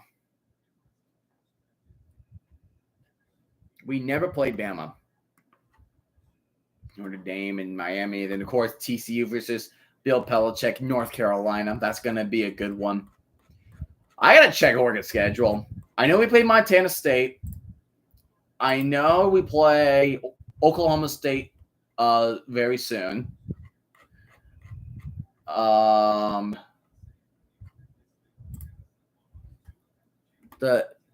Probably lost 80-0.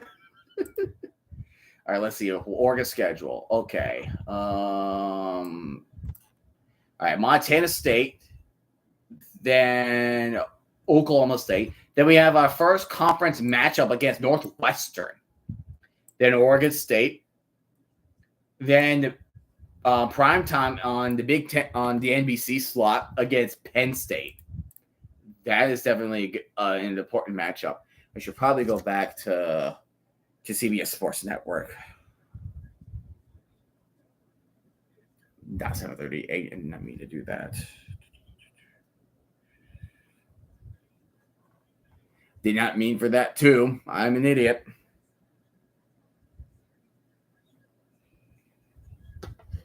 There we go. That's better. All right. Anyways, yeah. So Penn State, and then after Penn State, we're going back home to Indiana. So that's going to be the toughest stretch for Oregon. Penn State and then Indiana. UNLV lost 35-7 versus ranked Michigan in 2023, which is an accomplishment. Hey, you didn't get shut out. That's an accomplishment. Okay, so Morgan State, Oklahoma State, which is going to be on CBS, then Northwestern, then Oregon State, Penn State, Indiana. Then we're at Rutgers, Wisconsin, then Iowa, then Minnesota, which I think that's a Friday night game, USC, and then we're at Washington. So I'm not going to take anything for granted because to be honest, like, Northwestern was okay. Oregon State missed the bowl game. If it was the first time, UNLV played the eventual national champion. True. Penn State, they're really great. That's what that's who I'm afraid of this season, because that can definitely deter a Big Ten championship title appearance right there. Then, of course, there's still Indiana. I mean, who knows what Kurt Signate's going to do, since now a lot of the players he brought over from James Madison, including himself, what is he going to do in the offseason? Then, of course, Rutgers. Rutgers can be tricky. Wisconsin, Oregon, and Wisconsin, every time they play, it has always been a close match. The 2 Rose Bowls and then the one from last year gave me heart attacks. I'm just going to say that clear. Iowa, they may have problems on the offense, but the defense is always one step ahead. And Minnesota is always like a big question mark for them. It's always a big question mark. So Alabama was overranked last season. Oh, dude, Alabama. It was seeing Alabama not getting ranked, like not being in CFP after controversy, it was fantastic. It was fantastic. Like, I really did not want Alabama to BS their way into the bowl game. I really didn't.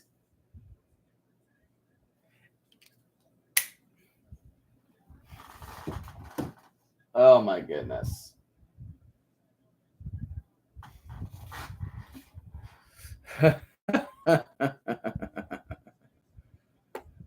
Holy moly.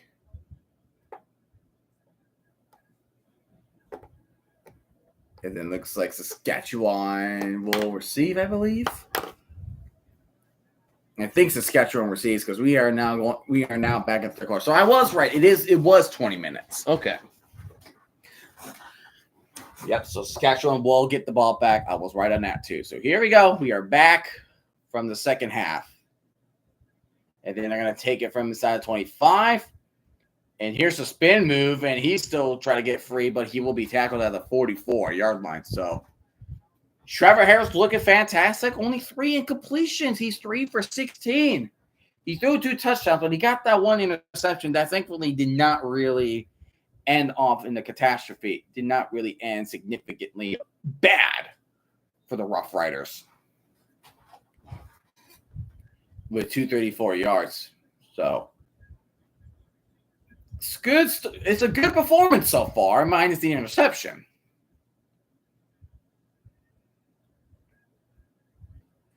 Harris is going to fake the handoff, pump fakes, and he goes in the middle, and he got the man. He will get tripped up. That was Keyshawn Johnson. He had an opening, and he just gets shoelace tackled. And that is a great start for Saskatchewan, already in Lion territory, and they're already guns blazing. Guns are already blazing, my friend. Guns are blazing.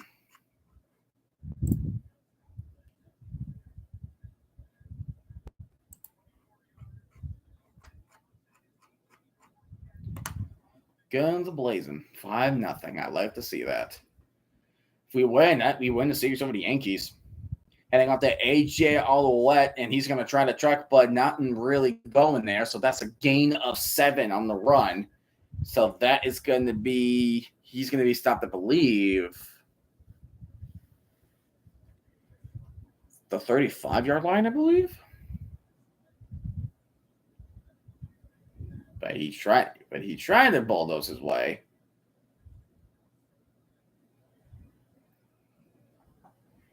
Yeah, the 35, that's what I assume. So now you're looking second down to 3. Harris dropping back. And, I thought he was going to actually knock down the way out of his hands. But Dante Myers with a crucial catch for the first down. He's having himself a nice game today. He got that long 50-yard touchdown. He was torching everybody down the field in the first quarter earlier today. but also good on the Lions to make sure he doesn't break free after that after that catch.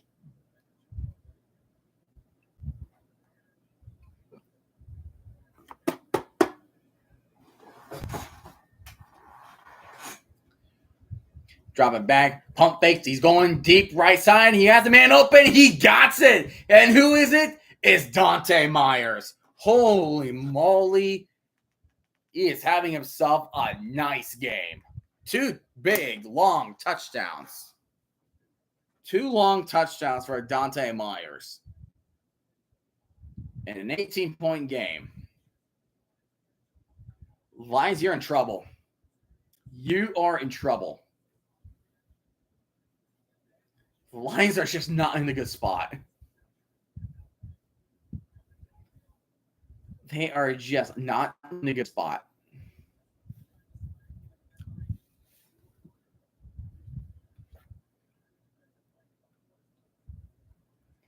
And then extra point should be 30-11. As it is 30-11. That was fast scoring. Lions have to score pronto. They are now down by 19. Down by 19. They're in trouble. They are in trouble. Every game I do for the CFL has been blowouts. Am I just a curse or something? Am I just a curse?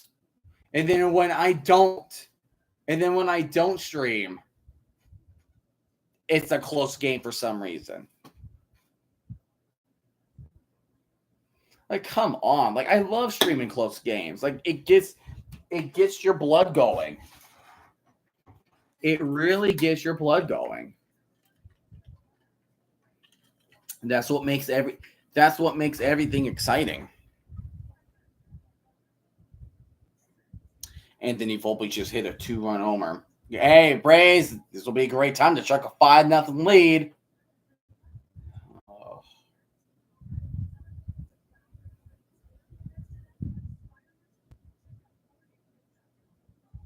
Guys, where the Braves choke this, I'm going to flip out.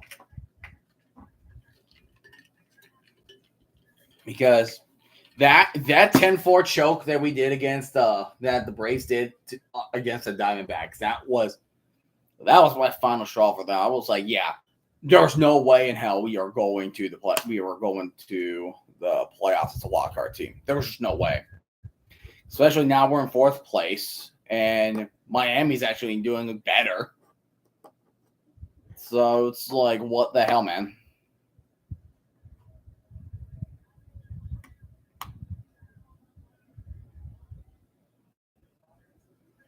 30-yard catch. So that's 80 yards and 2 touchdowns for those touchdowns. And he just burns him. Again, it's that speed. And then the corner that was supposed to guard him, he just lost his footing. And Myers just torched him. That's a smooth dancing, too, from Myers.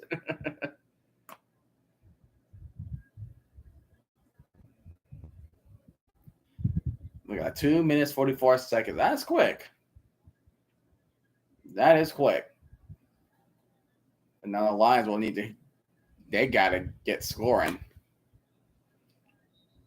Oh, there's a little bit of fighting going on down there on the bottom of the screen. Yeah, they're especially that one against Eberhardt. I can't get over that play. That was just too good. The best part of the Seahawks was racing preseason is that my team will win. Please don't tie. I will laugh so hard if they both tie in the preseason because there's no overtimes. It's just 4 quarters and that's it.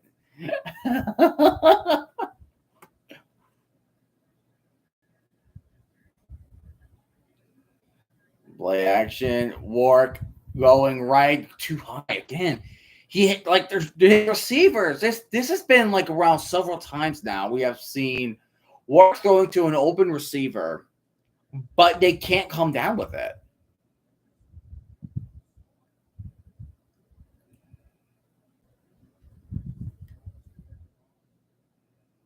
Like, it's honestly getting a little bit ridiculous.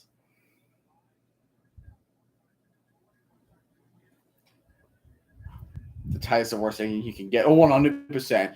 The last time the NFL tied was Commanders Giants in 2022. That was the last time we've seen a tie. So it's been a good bit. Hey, there's a first down for Saskatchewan. I think that was Javon Katoy with the catch and moving for a first down.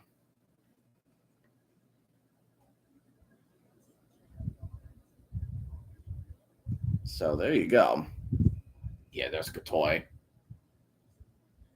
He tried to punch it, but he was just out of reach. So I tried to punch the ball out of Katoy's hands. And Wark throwing on a run. Is that going to be a fumble or is that going to be incomplete? It looks like he's down. It looks like he's down. That is second down. That is second down going up.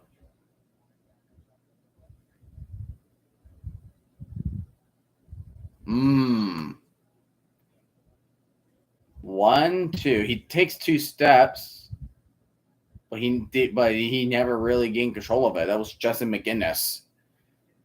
But that is incomplete. Draw it back as Wark. And Wark throwing off the back foot, and that was almost picked off.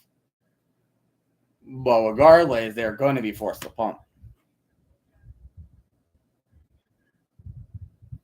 Oh goodness! If you're talking about the 2020, dude, if you're talking about the 2023 game between the Jets and the Giants, that game was horrible. That game was so horrible. The Jets should have lost that game. The Jets should have absolutely lost that game. Because Kayvon Thibodeau sacked Zach Wilson. And then they were literally in chip shot range of field goal. But for some reason, they decided to not go for it. And they go for a field goal. And Graham Gano freaking missed it. And the Jets kicked the field goal to force overtime. And the Jets won. And both teams' offenses were so bad. It was horrible. Like, I was, in my mind, I was like, how the hell are the Jets 4-3? There was no way the Jets be 4-3 with Zach Wilson at quarterback. There was just no way. Like, it was just false hope. And then after the season progressed, it's like, yeah, I knew we were not going to win all those games anyway. So, and then we went through quarterbacks. We went through we went through Tim Boyle and Trevor Siemian.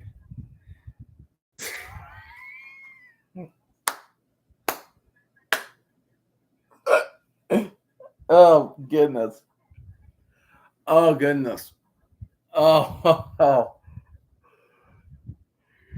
Tim Boyle was garbage. It was bad. It was so bad. Why does New York have a history of Wilsons? Zach Wilson, Russell Wilson, Jets, Garrett Wilson. It's a long line of history, my man. It's a long line of history. It's a long line of Wilsons. Long line.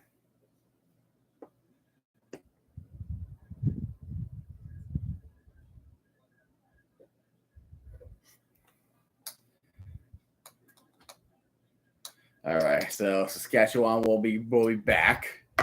They're gonna try the ice this game. They're up by 19, 1 possession game. It's a 3 possession contest. They're going to try to tie with the Stampeders with the 5-1 record, but they will not be in first place technically because they did lose to Calgary a couple weeks weeks ago or last week. I think it was last week. I think. But regardless, Saskatchewan is doing damn good football. Most wins with one team, Trevor Harris versus 9. 10 against the Tiger Cats, 9 against the Lions and Red Blacks. Woodrow Wilson, not from New, just wanted to include him from the Wilson battle. He was, like, despite his efforts, like, of him as president, like, he was a big racist. And not a lot of people know that. Trevor Harris was in the middle, and he gets Dante Myers. New York Bills versus Buffalo Jets. Yeah, see, no, that does not fit the bill, man. That does not fit the bill.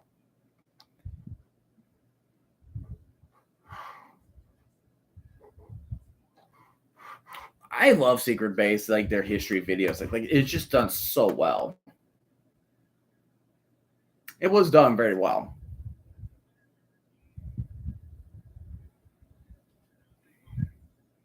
So Dante Myers just cruising through this secondary of the Lions. The defense is not good. Like secondary on the Lions is not good. And they have a -9 turnover differential. So it's like forcing turnovers is not helping. It's like if you can't get turnovers, then there is a big chance that you are going to get a negative turnover differential. LA 49ers. See, that does not make sense because the 49ers is only San Francisco history. You get the names from history. Same with the Steelers. The steel industry was booming in Pittsburgh. The Packers, cheese, Wisconsin. There you go. Oh my goodness. What a freaking catch in the middle to Duncan. To Duncan. Dink-a-Duncan. Dink-a-Duncan Busby. I'm just kidding. His real name is actually Dale Duncan Busby. I just call him Dink-a-Duncan. Like Dink-a-Dunk. Hinka-dinka-durkin.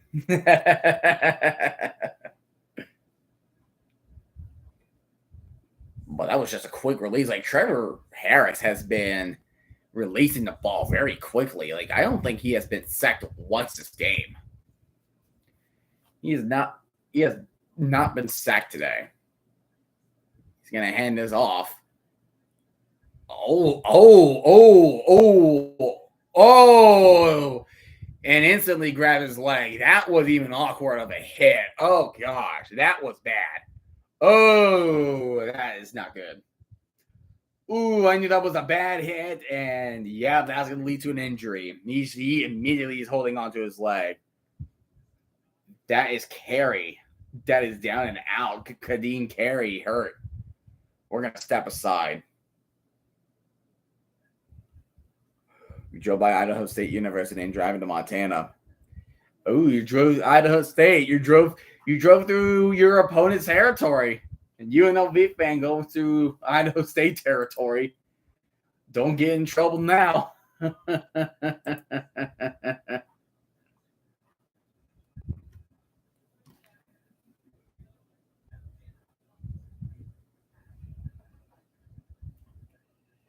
Good thing, good Durkin.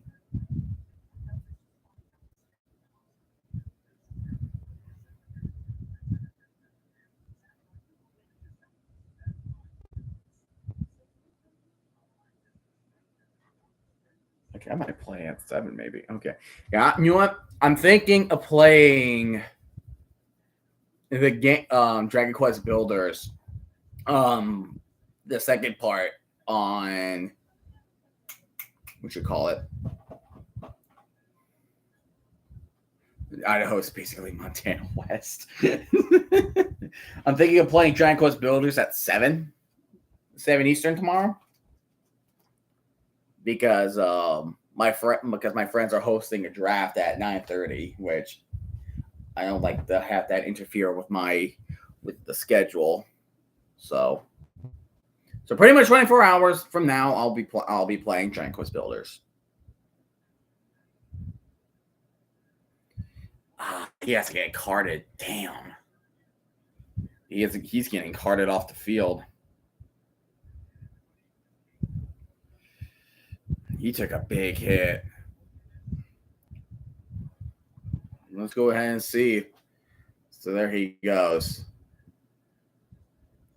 Oh, God, that's just awkward. He just got hit from both sides. He got hit from the bottom and the top. That is 100% awkward. Oh, dude. I hope he feels better.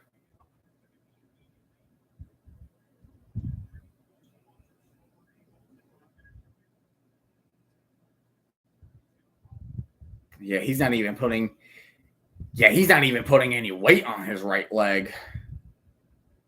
He's not even putting his leg, so he might screwed up his leg. His knee. That's awful. Like, just the way he got hit.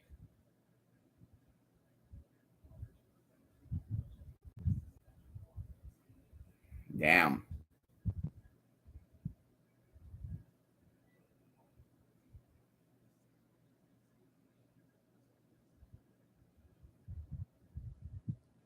That's just not what you want to see if you're a Rough Rider right now. That was a horrible injury. But Saskatchewan's coming back on the offense. Shotgun formation. We have about 6.5 minutes of the third quarter. Harris is going to go deep, going in the middle, and he does get his man. That is Keyshawn Johnson again. And he will be at the 11, so they will have first down and 10. Not yet a goal-to-go opportunity. Not quite yet. But the offense is there. And the game is continuing like this, then like I just don't like ending these CFL streams early because I just want to see a full game of this. I want to see full games of this. And there's AJ Alouette, and he gets a gain of 3. He gets a gain of 3, so he'll be down to the 8. So 2nd and 7. So 19. So a touchdown will add another possession. It will be 37-11. So that's a 26-point contest. The Lions can't score for anything. Their defense can't do anything. So what does the Lion do? What do the Lions do? What do the Lions do?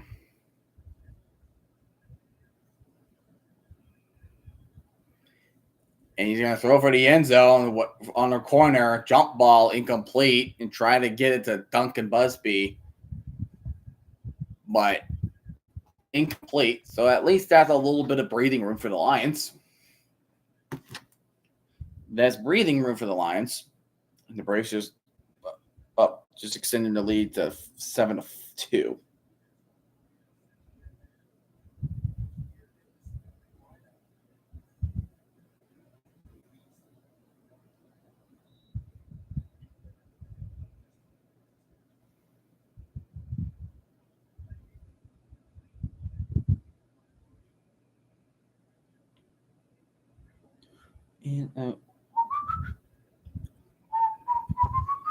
And the kick is up. Did he miss? Did he seriously just miss? Saskatchewan Lions and the BC Roughriders. See, that I'm not sure. Okay, they did make it. Okay, I was about to say, like, there's no way he missed that one, right? Right.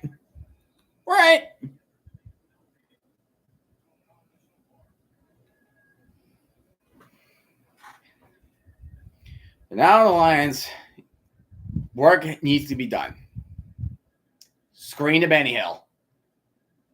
Blocking was there. Get a decent enough game. That's his 8-yard gain. The Stanley Benny Hill. So 2nd and 2 for the BC Lions. So good blocking. Just was not enough blockers up the front. Handing off to James Butler, and James Butler will get the first down. He will be down to the 51. That is the first down. Sweet. I just want competent football. I just want close football games. I don't want blowouts. I'm getting tired of streaming CFL games that are just nothing but blowouts. It's unbelievable. Remember when the Patriots kicker missed an extra point when they were up 50-3? Oh, gosh, that was an ass kicking. Wark on the run. He's going deep left side. He finds someone one-on-one. Did he catch that? Holy moly. What a catch. It is Eberhard.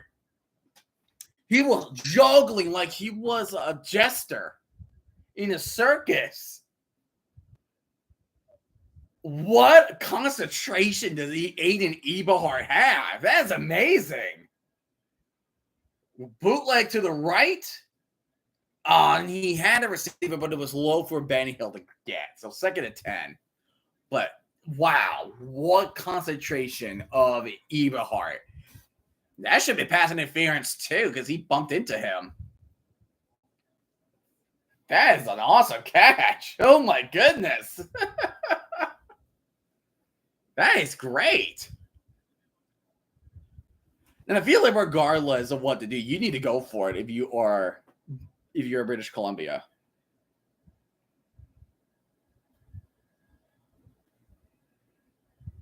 Second and 10 is Wark. Goes in the middle. He is Eberhard with the catch, but he gets instantly hit. And now you're looking at 3rd and short. I think the line should go for it. They have to go for it. They got to catch up. Because if they are just good, like, if they improve 4-3, then that's enough to, like, put them in playoff conversation. Because they can replace either Toronto or Ottawa in the East Division. Yeah, 3rd and 4, they're going for it. Nathan Wark is still on the field.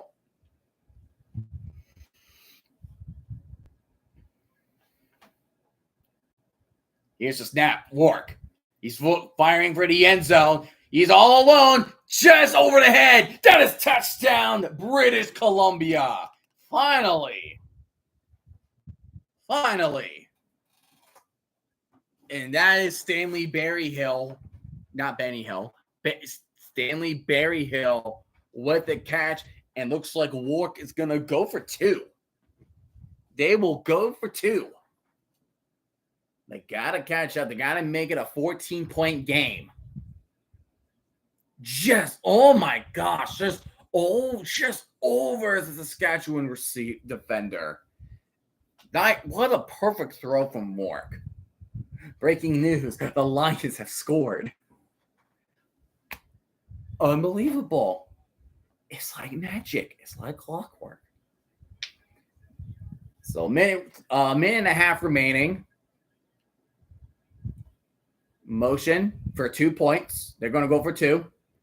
Heading off Wark. He's going to do a spin cycle, and he's just all by himself. It's Berryhill again. 2 points. 2-possession game. 14 points. There you go. So now defense has to happen for the Lions. Their offense have to keep being consistent. Is there onside kicks in CFL? No, I'm not sure. Hold on. Is there onside kicks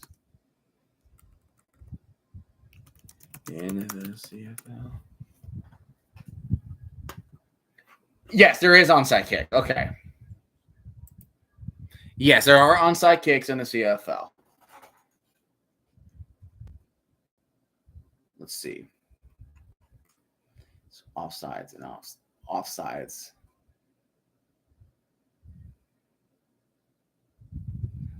Okay, so the deadline. So an offside player can become an onside player when the ball, after being kicked towards the opponent's deadline, touches are touched by the opponent.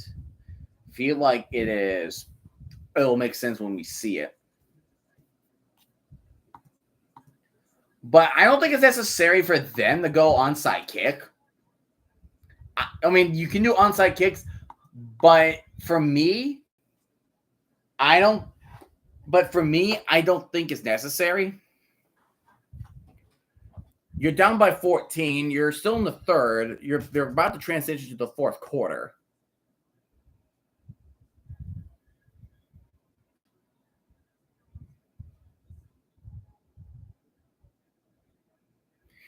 He just put the Rough Rider in a spin cycle on that 2-point drive. That was impressive. That was impressive.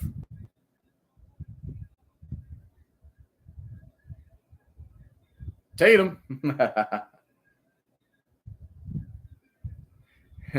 Nice.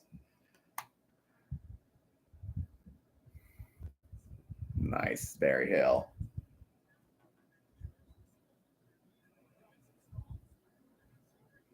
Alrighty. Saskatchewan needs to hold on to this lead. They got to hold on. Taking it from around the 15. And he will be tackled around the 41, and they're just shoving each other. Holy moly. They're just shoving. Deontay Williams.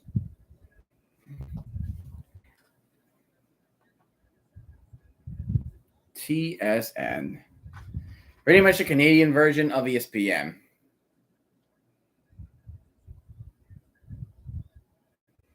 That's high school. Deontay Williams.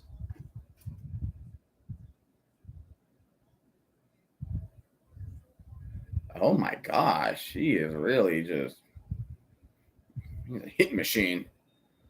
Trevor Harris throws it. Double coverage, but still caught by Keyshawn Johnson at the 49.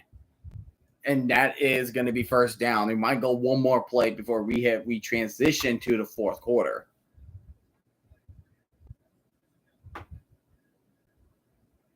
He does immediately tackle him after he catches it, so at least you're not getting a lot of yards. At the 51-yard line, so right close to midfield. They're going to run one more play before we go to the fourth. They're at the Lions' 51-yard line. Handing off to AJ Alouette, and he will be down around the 47. And we are going to the fourth quarter. It's still anybody's game. That's still anybody's game. Let's see, where did I? Okay.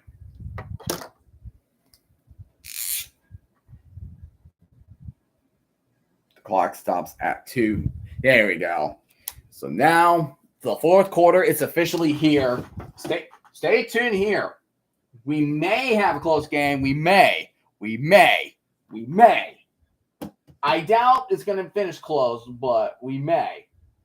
If the Roughriders score a touchdown, then yeah, that's game. An on-time down. Looks like an on-time down. Incomplete, though. Which is good for the Lions. Almost intercepted.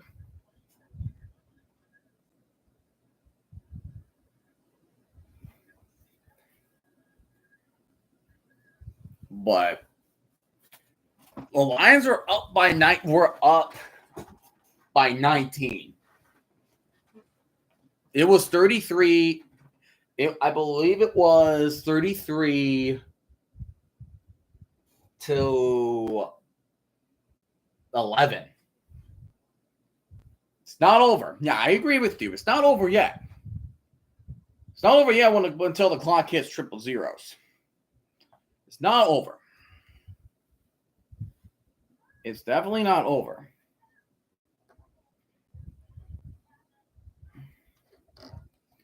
Not over quite yet. There will be a long field goal. That will be a long field goal for the Roughriders.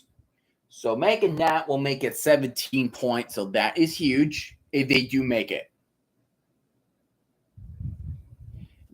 It doesn't get dark in Montana until 10 p.m. because if you are living like near like the North Pole, then because if you live on the top of the North Pole, then you're gonna get much more sunlight. Long time no see, Flyer. Long time no see. We're just doing a little bit of Canadian Football League. We did one yesterday. That was a blowout, and we have a potential close game on our hands right here as the Roughriders are holding on a 14-point lead against the British Columbia Lions. It's good to see you, man. It's been a while. I think the last time we interacted was in the UFL about a month ago. That was definitely something. But look at that, 360 passing yards for Saskatchewan. Been busy. We all been busy, man. It's all good. And they have not punted. Saskatchewan has not punted at all this game. Their offense is good. It's really good. Their quarterback is damn good. In a nutshell, Saskatchewan Roughriders, it's good. It's just good. Oh, that should have been picked. But you're lucky you can try to go for a long field goal here. And it looks like they're just going to punt it. So the game will still be 2 possession. It's going to take it from the 6. There's no fair catch rule. And it looks like he'll be tackled at the 20. He will be tackled at the 20. So, Lions, don't go 2 and out, please. Don't go 2 and out. You need your offense on the field. You got to have your offense on the field. You got to have your offense on the field. You have 14-44. You have all 2 timeouts. Everything will be fine. It's going to be fine. Hopefully.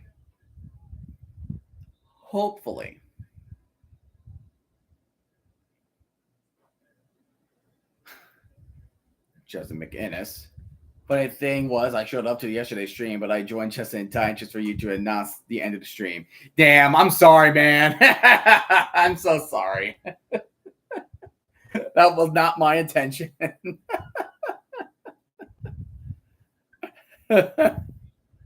That's funny. 14 of the 24 games in 2025 have been comeback wins. That's just bad timing. Hey, I'm the king of bad timings. I've always been the king of bad timings. You know me. Like Quint with the chalk. I'm like Quint with the chalkboard. So 1st and 10 from the 12. Nathan Wark. He's looking, and he's going to take a sack way back at the 2. Way back at the 2. That's 2nd and 20. That's going to be a long conversion. Oh, damn. You cannot do that. That's a big sack he took. He shed his block, and then he just simply shoved James Butler over to get to Wark. Oh, dear goodness.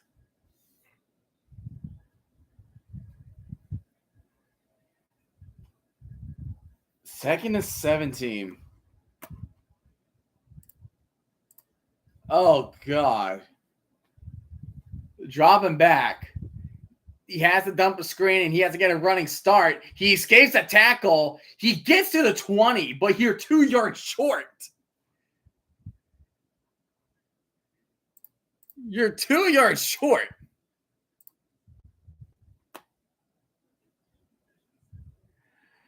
Oh, goodness.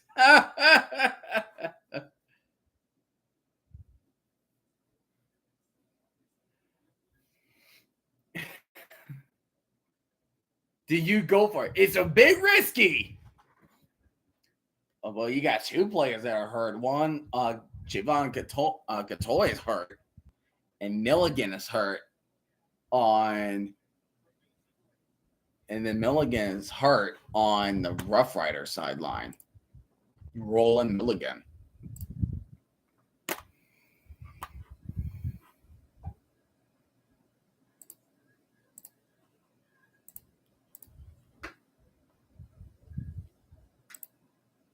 Anyways, but yeah, both players are hurt, so they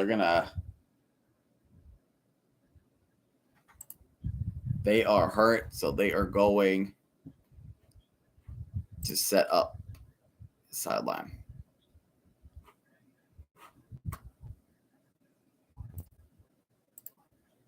Let's see. How did I do it again? Hold on. There we go. Pop out shop. There we go.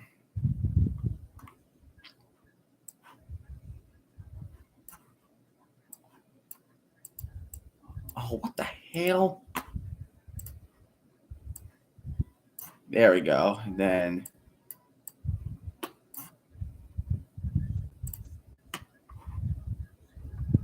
and left, then right. Bam. There we go. Perfect. That's perfect.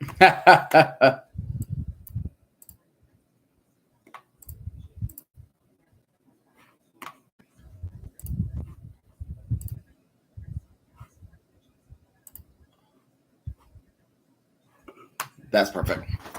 Okie dokie.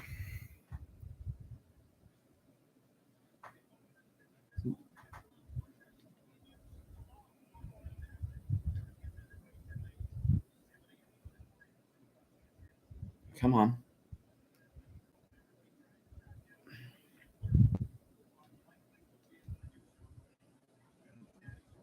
Looks good. Okay, looks good. Okay. Still looking good. So here comes the punt from BC. And the ball will just roll out of bounds at the 40. And the ball will just roll out of bounds at the 45. So still time. You can't let Saskatchewan score. If they score a field goal at least, then you can just call it game. The Dante Byers' big scores did not help it.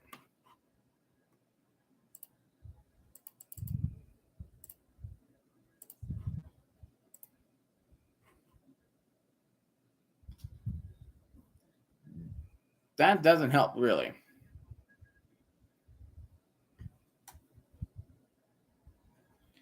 Oh, 7-5. Oh, sweet jeepers. All right, Braves, we're choking now. Woo! It was 5-0. We're about to choke it, baby. We're still leading 7-5, but still. AJ Alloway will get a 9-yard pickup. He's having himself a good game so far today. But good job, Braves. You're on the cusp of choking. You're like Squidward choking on the fork. It's like the Braves never left. After choking Arizona, they're going to do it worse. Fun. Great protection on the ball, though, by Alloway. One line player was trying to peanut punch it 64 yards tonight on 13 carries. 2nd and 1, and might go for a QB sneak. Which they do, and he does get it. That's like a 40. That was like a 3-yard push. Birmingham Panthers and the Michigan Stallions. No. Absolutely not. No. How about no? 11:34. They're at the BC 53, so they're just at the cusp of field goal range. It's still doable. But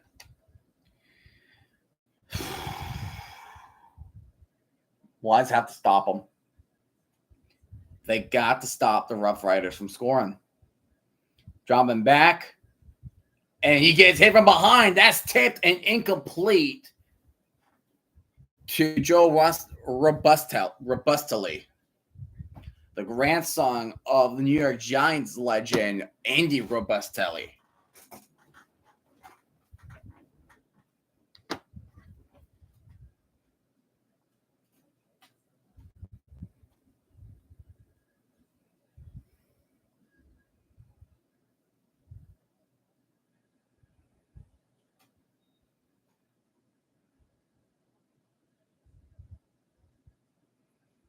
So second down to 10.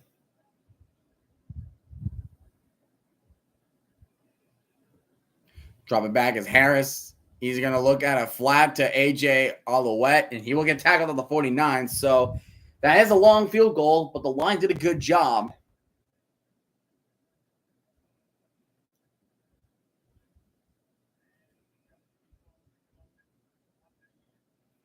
So there you go.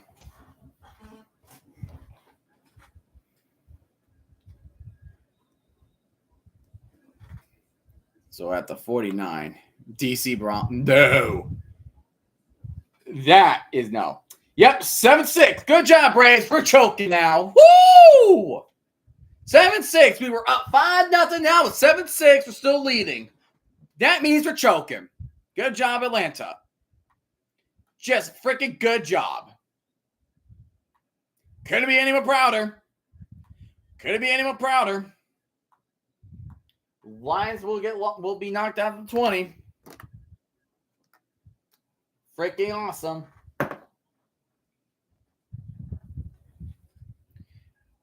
Sweet Christmas. 9:47 remaining. They gotta score fast.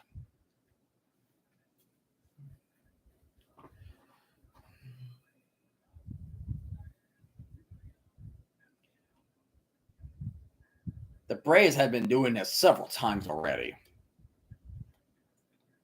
5-0 against the Dodgers. 10-4 against the freaking Diamondbacks. You can just, if we lose, add this to the list. Dude, Braves and Yankees. Because that is going to be freaking ridiculous. Freaking choking. Freaking choking. Choking in Atlanta really goes hand in hand, if you really think of it. They go hand in hand. They should rename that for every Atlanta team. Atlanta Chokers. Rename that for the Falcons, the Braves. Heck, like college, like the Georgia Tech Chokers, the Georgia Chokers. Like put that as a nickname, for crying out loud. Because I don't know what we're doing. I don't know what they're doing. They got two players. They got a player on first and third. We got 2 outs. What is Atlanta doing? What is Atlanta doing?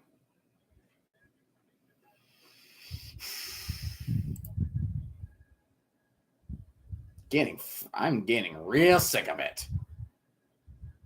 Really sick of it.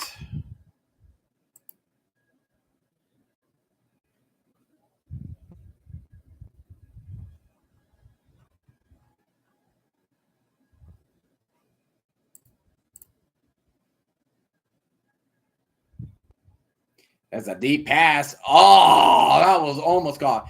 Eberhard was looking for a pass. He's saying his arm was tugged.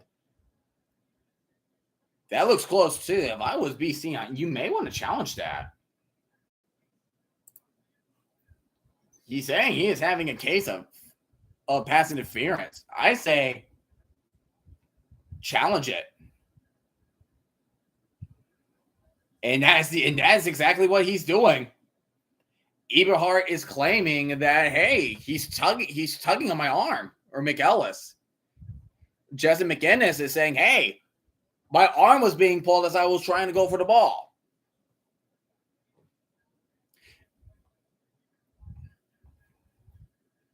But yeah, it's a good challenge. I say it's a good challenge. But Pierce has not had a challenge overturned.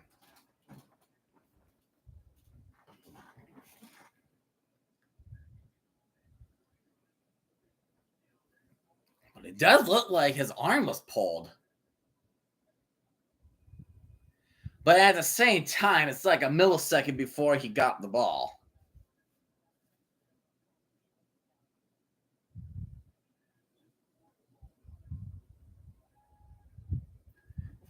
It's just more tiki. I think it's going to come down to tiki-taki. But if you do look closer, he had his hand on it. He did pull on his shoulder pad. He pulled on the shoulder pad. And then he tugged the arm.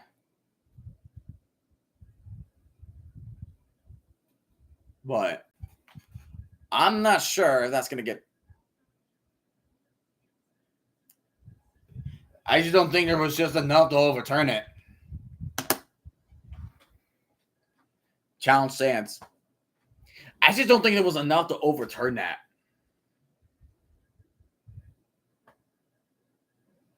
There was just not enough evidence.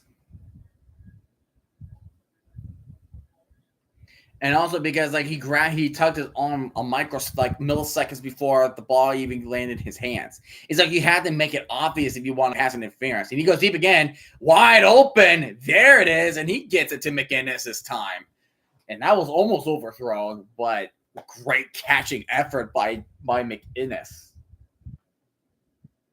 So there you go. He got what he wanted. He's like, okay, fine. I'll do it myself then. That's exactly what he did. He did it himself. Work. We'll check it down to Butler for a yard gain at the 49. So you're looking at 2nd down and 9.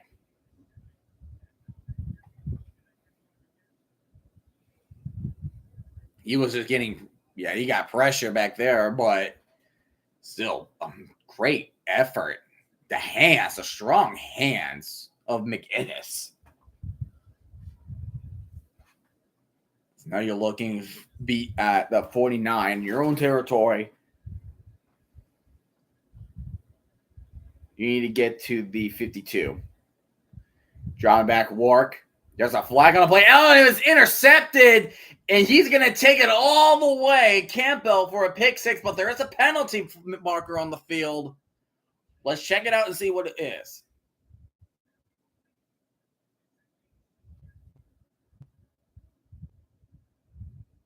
Let's see if it was on. I think it's on. Yep, offsides on Saskatchewan. So, whew. Breathe, Lions. Breathe, Lions. Breathe. Yeah, his head just tilted forward. That was on Bolonado.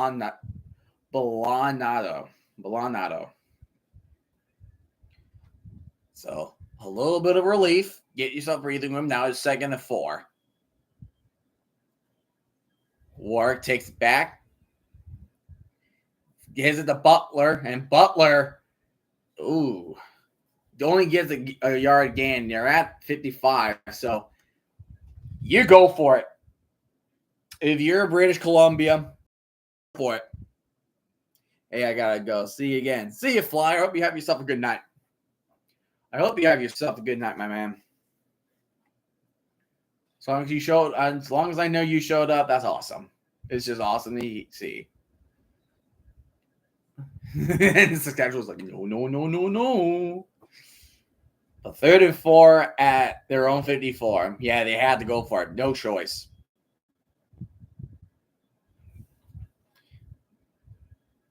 Here we go. Oh, false start. I think it's a false start. Yeah, that's a false start on the BC. That's going to hurt them. But I feel regardless if there's an offsides or not, and exactly 7 minutes remaining. But you still go for it. I think it's a left tackle or left. It was a left side. Yeah, he just started moving too early.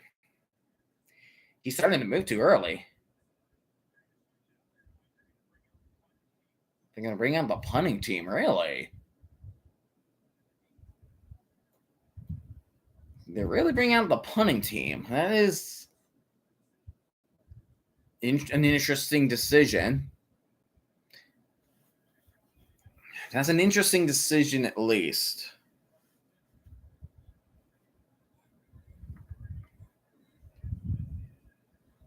So here's the punt.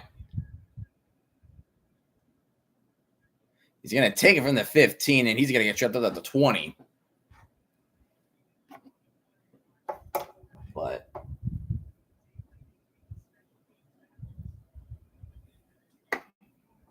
the Lions, like, I feel like it was just a big. I think it was just like a big of a risk.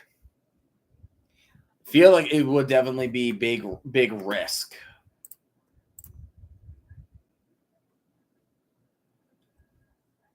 Yeah, it would definitely feel like it was a big risk for the Lions to go for it on 39. I feel like I would just be too big of a distance. Too big.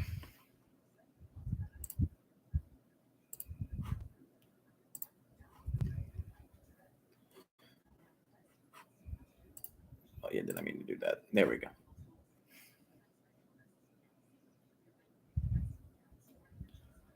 Alrighty.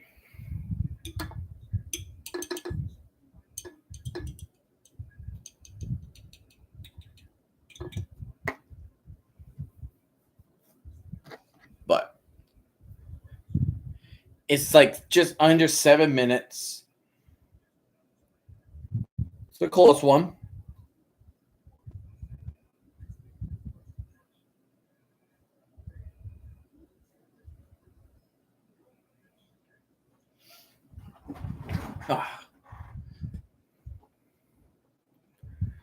I'm surprised like some CFL games do go quick, but I don't know. I'm just talking out on my butt at this point.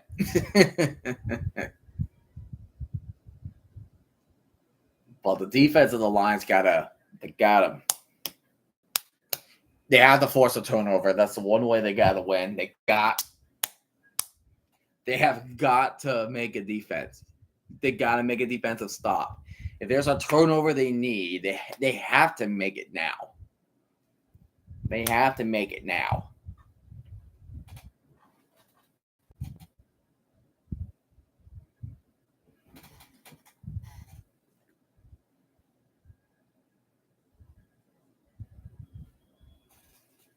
So first down and 10 for the 21.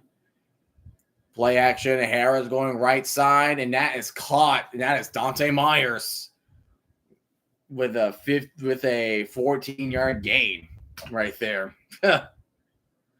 What a day he is having. 2 long catches for touchdowns, and he's just torching the secondary of the Lions.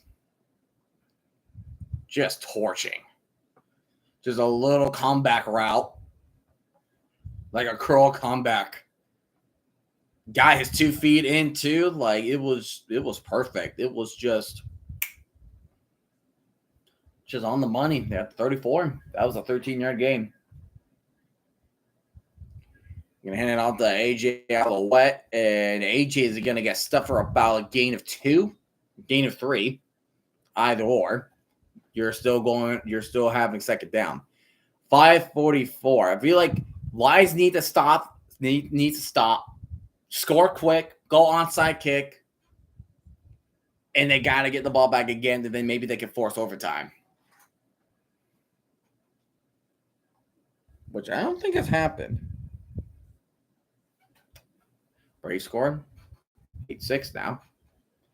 Second down 7 from the 37. Drop it back. Harry's going to make a quick pass again, and he's open again. Is Dante Myers. Who is covering Dante Myers? He is exposing this secondary. They are exposing the secondary of the Lions. Holy moly. Holy moly. They're just not covering the guy. He definitely has over 100 yards receiving tonight. 100%. And he has 2 touchdowns. Handing off to AJ all the wet, and AJ is going to get a gain of 5. So with 4:18, yeah, I don't think it's going to be close, but I don't think the Lions are going to make it.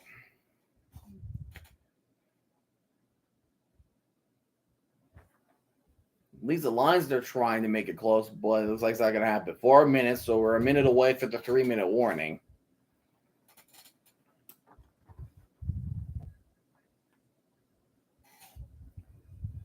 So 395 QB passing. Harris makes it quick in the middle. Oh, you know what? That's good. That's incomplete. That's incomplete. Good job by Edwards Cooper. Knocking the ball out of Johnson's hands. That is incomplete. If I ever seen one. He should never have full control. See, he catches it 1, and then while he was making a second step, he just lost control. So that's incomplete. So there you go. So now they can punt it.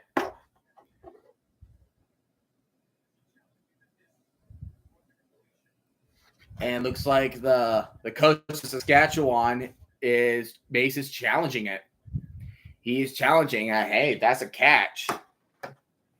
He's challenging. That is a catch. So as of right now, I'll just stay right there. So catch that. I just don't know. It looks too quick. Because he took 2 steps. But I feel like you have to make a football move after the 3rd step. So 1, 2. I just don't think he was maintaining full control of it. Because if you're making a football move after 2 steps or you took the 3rd step, then there you go. Then that's a catch. But it's not this case. That's incomplete for me.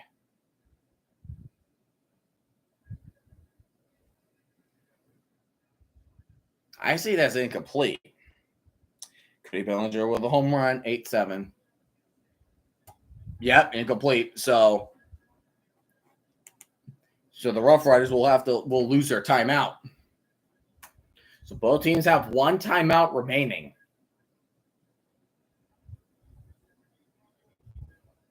And they're going to reset the game clock. And Warwick needs to get ready. He has to make 2 drives of a lifetime. They got to go quick. Like, all gas, no break, quick.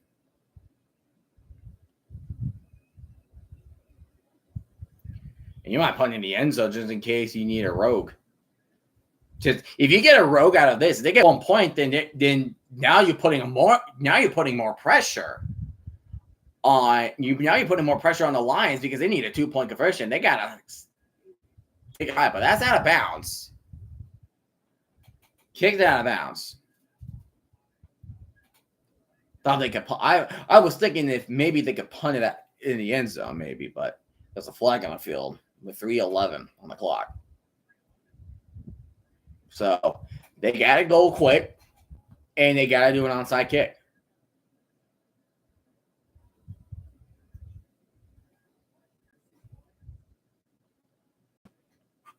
Yeah, so the Lions would need to.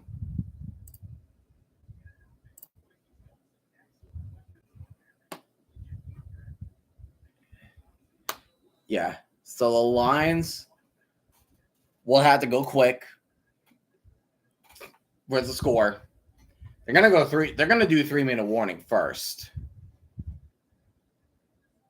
They're gonna do 1 more play, and there's a pass left, and he gets a man. That is robust. Sorry, I was thinking that guy from Saskatchewan. That is Kieran Poisson. We need a rug in the NFL. I mentioned that before earlier. I feel like if you put that in the NFL, every NFL fan that is not Canadian is going to be so confused.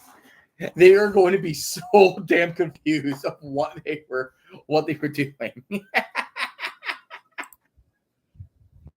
Like, I'm dead serious. They will be so confused. So confused.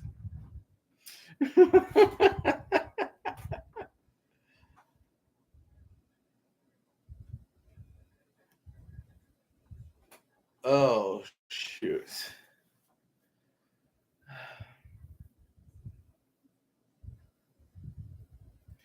All right, 3 minutes. What can the Lions do it? Can they do it? Can they at least try to make it a one-possession game? And try to attempt an onside kick. If we do that, there we go. Already we finally got a close game. Already. Like, I'll absolutely take it. I'll absolutely take it.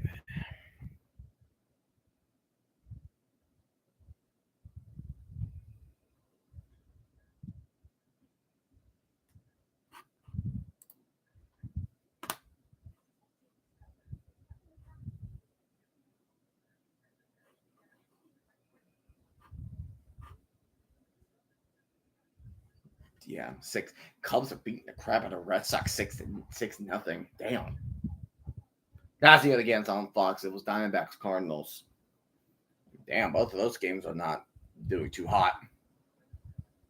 Scorigami would go crazy. Yeah, Scorigami would be ridiculous if you really wanted to go for it.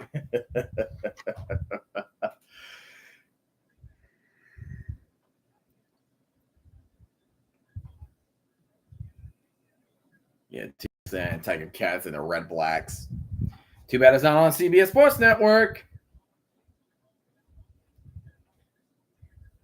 So drop it back. Wark going. He tries to throw it, but the ball went batted down on the line, incomplete. So now 2nd down for British Columbia. So 2:44 remaining. They say it was 42 who batted down. Let's see. Yeah, batted down. Damn, that was batted. So 2nd 10. It was by Rose who batted it down. Drop it back. Wark goes for the high ball, pushing his way through. He does get the 1st down. Clock will stop temporarily. I think that's a good thing. So clock will stop temporarily. That's Keon Hatcher with the catch. You should also go to throw over McKennis on the comeback route. Tipped, and that is intercepted. And that, my friend, is the game right there. So that would be game right there. And one of the Roughriders is down. So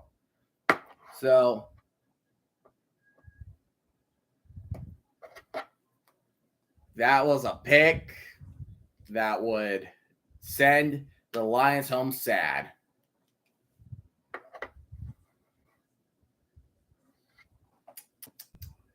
Damn. It was tipped and picked.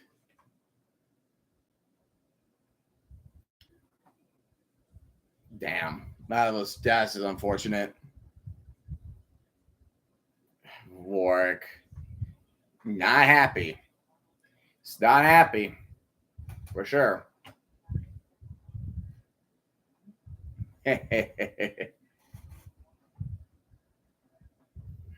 So 2:27 with 1 timeout. There's really nothing that the Lions could do there anymore.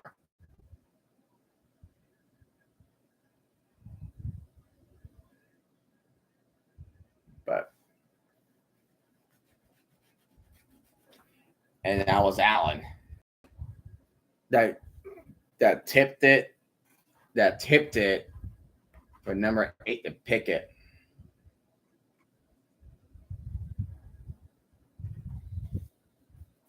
So now they're going to bring in the bad guy, Tommy Stevens, in.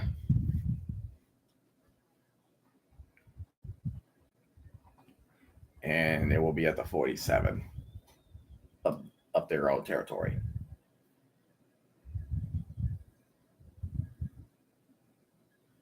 And you just run it the whole way. You just run that. You just run the whole way.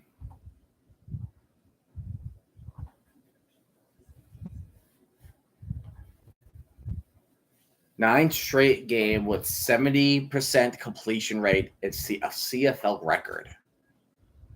Impressive. That's impressive stuff. Trevor Harris is good. He is good at this football thing.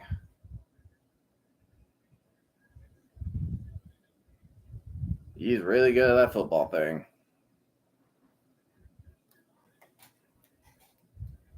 See, last 3 games in Vancouver, they all took those L's. They took L's in Vancouver. But now they got their win in Vancouver. So good job, Saskatchewan.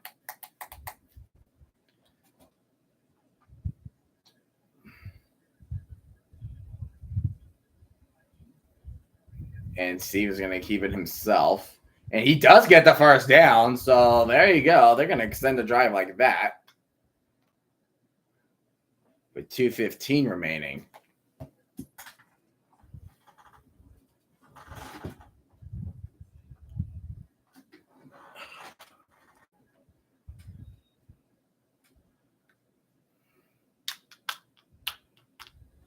So there's first and 10 with 2:15.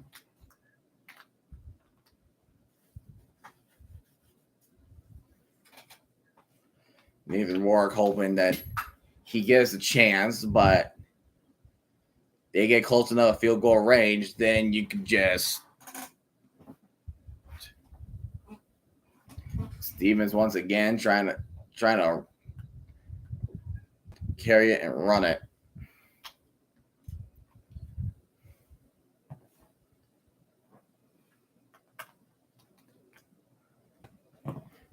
Looks like the channel decides to freeze. It's like, nah, you know what the result is. Go back to your regularly scheduled program.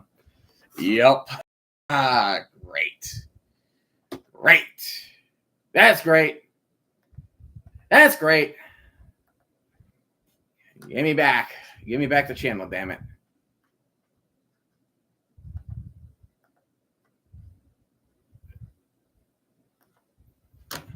Just give it back.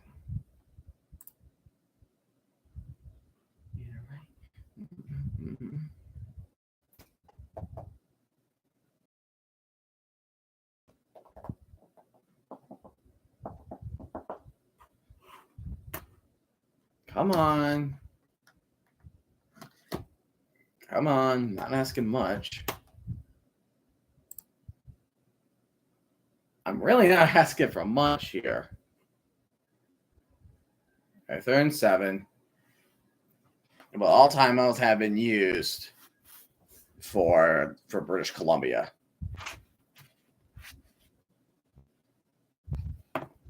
And he will punt it away. Probably get a Rouge or a Rogue. Taking it from the 6. Looks like they're... I feel like that's a thing I've been seeing a lot. They like to kick to the corner a lot. Not really giving them a lot of room. That is the one thing I have been figuring out. Yeah, minute 15. Good freaking luck. Good luck trying to score. 21-34, 265. A touchdown and then that one pick at the end of the game. Just, what a shame. Saskatchewan is just a far better team. Saskatchewan is just a much better team. There's a catch of Keon Hatcher, and he gets to the 33 with a minute 13 remaining. And they got to keep going. With a minute 10 remaining, they got to keep going.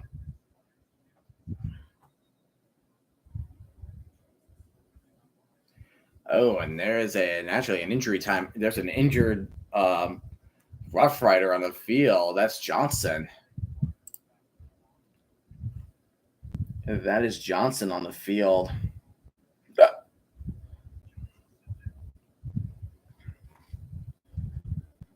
And that is Micah Johnson that is down on the field.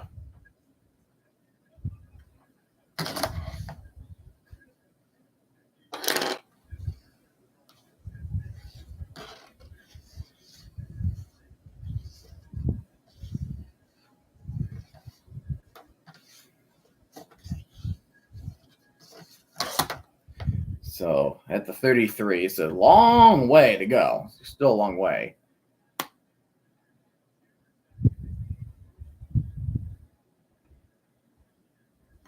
They reset the game clock to 1:14. All right, the clock we'll roll.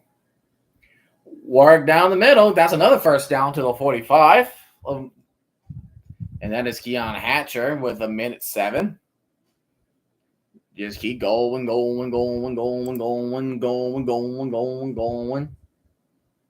Just keep on going. You gotta hurry up. Clock ticking. Tick, tick, tick, tick, tick, tick, tick, tick, tick, tick. Tick, tick, tick, tick, tick. Clock's still ticking. And he's going deep right side, and he can't. Oh, pass. Pass interference on Saskatchewan. Pass interference on Fields. Not what you want. That's not what you want. Yeah, he snatched his hand. He was snatching his arm before the ball touched it. So there you go. 51 seconds. So now they're at the Saskatchewan's 48 at 51 seconds with no timeouts. Drop it back as Warwick. Drop it down to Berryhill. He gets the first down this time. Oh, he hits him so hard his helmet just flew off. Oh, baby. 42 seconds remaining. 42 seconds remaining. Damn, what a hit. That was just a hit. Checks it down. Oh, gets hit hard. That was McInnes as the intended target with 37 seconds. They're at Saskatchewan's 33.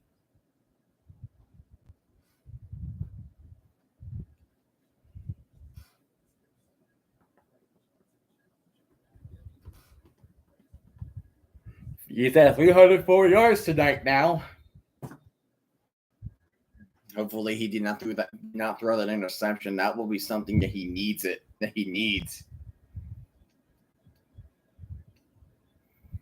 Warwick drop it back. He throws underneath. He gets the first down. That is Keon Hatcher at the 20. So they are officially in the red zone. So there's an opportunity they need to score a touchdown. This will be the opportunity to score a touchdown. You got to score. There's another first down, and he will step out of the 5 with 22 seconds. It looks like it could be done. It looks like it could be possible. It looks like it could be done. They can do an onside kick if they score right here at 22 seconds.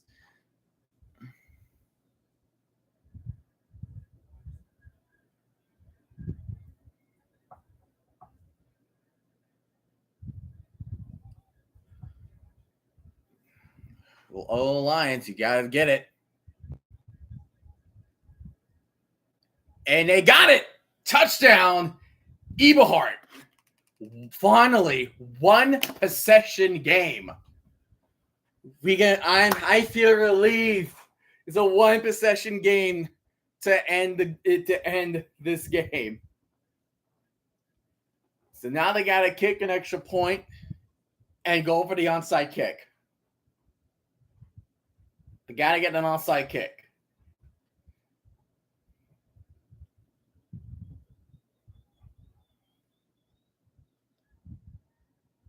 Eberhard's having himself a good night. A really good night.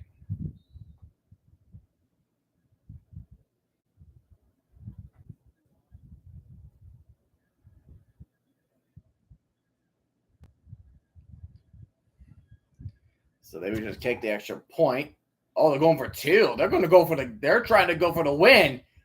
And they got 2. So this is a 6-point game. That's a gutsy call. That's a gutsy call going for 2. And they did it. It's 6-point game right now. Interesting call. They really want to put the game away, but they got to get an onside kick. They have got to get an onside kick with 19 seconds. 19 seconds remaining. They got to get an onside kick.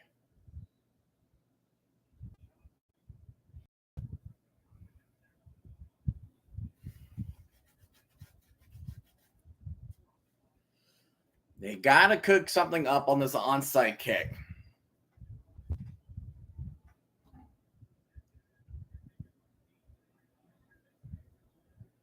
Saskatchewan has got to get the ball so they can ice the game.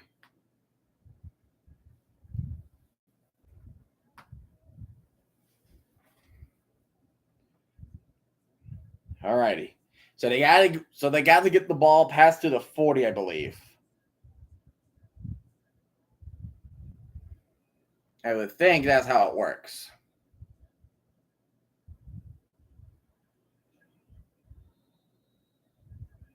All right, here we go. Onside kick. Up, and away.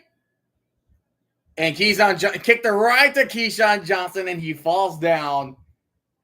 And that is going to be it. A nice little attempt at the comeback. But alas, it was just not meant to be. So, all right. Tomorrow, I am thinking of streaming Dragon Quest Builders, the second part, around 7 p.m. Eastern.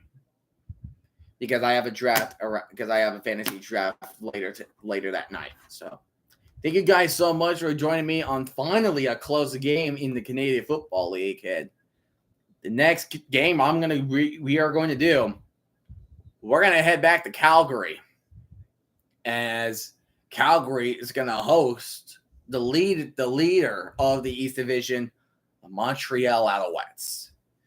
And both teams are on fire. Hope you guys have yourself a great rest of your night, and I'll see you guys soon.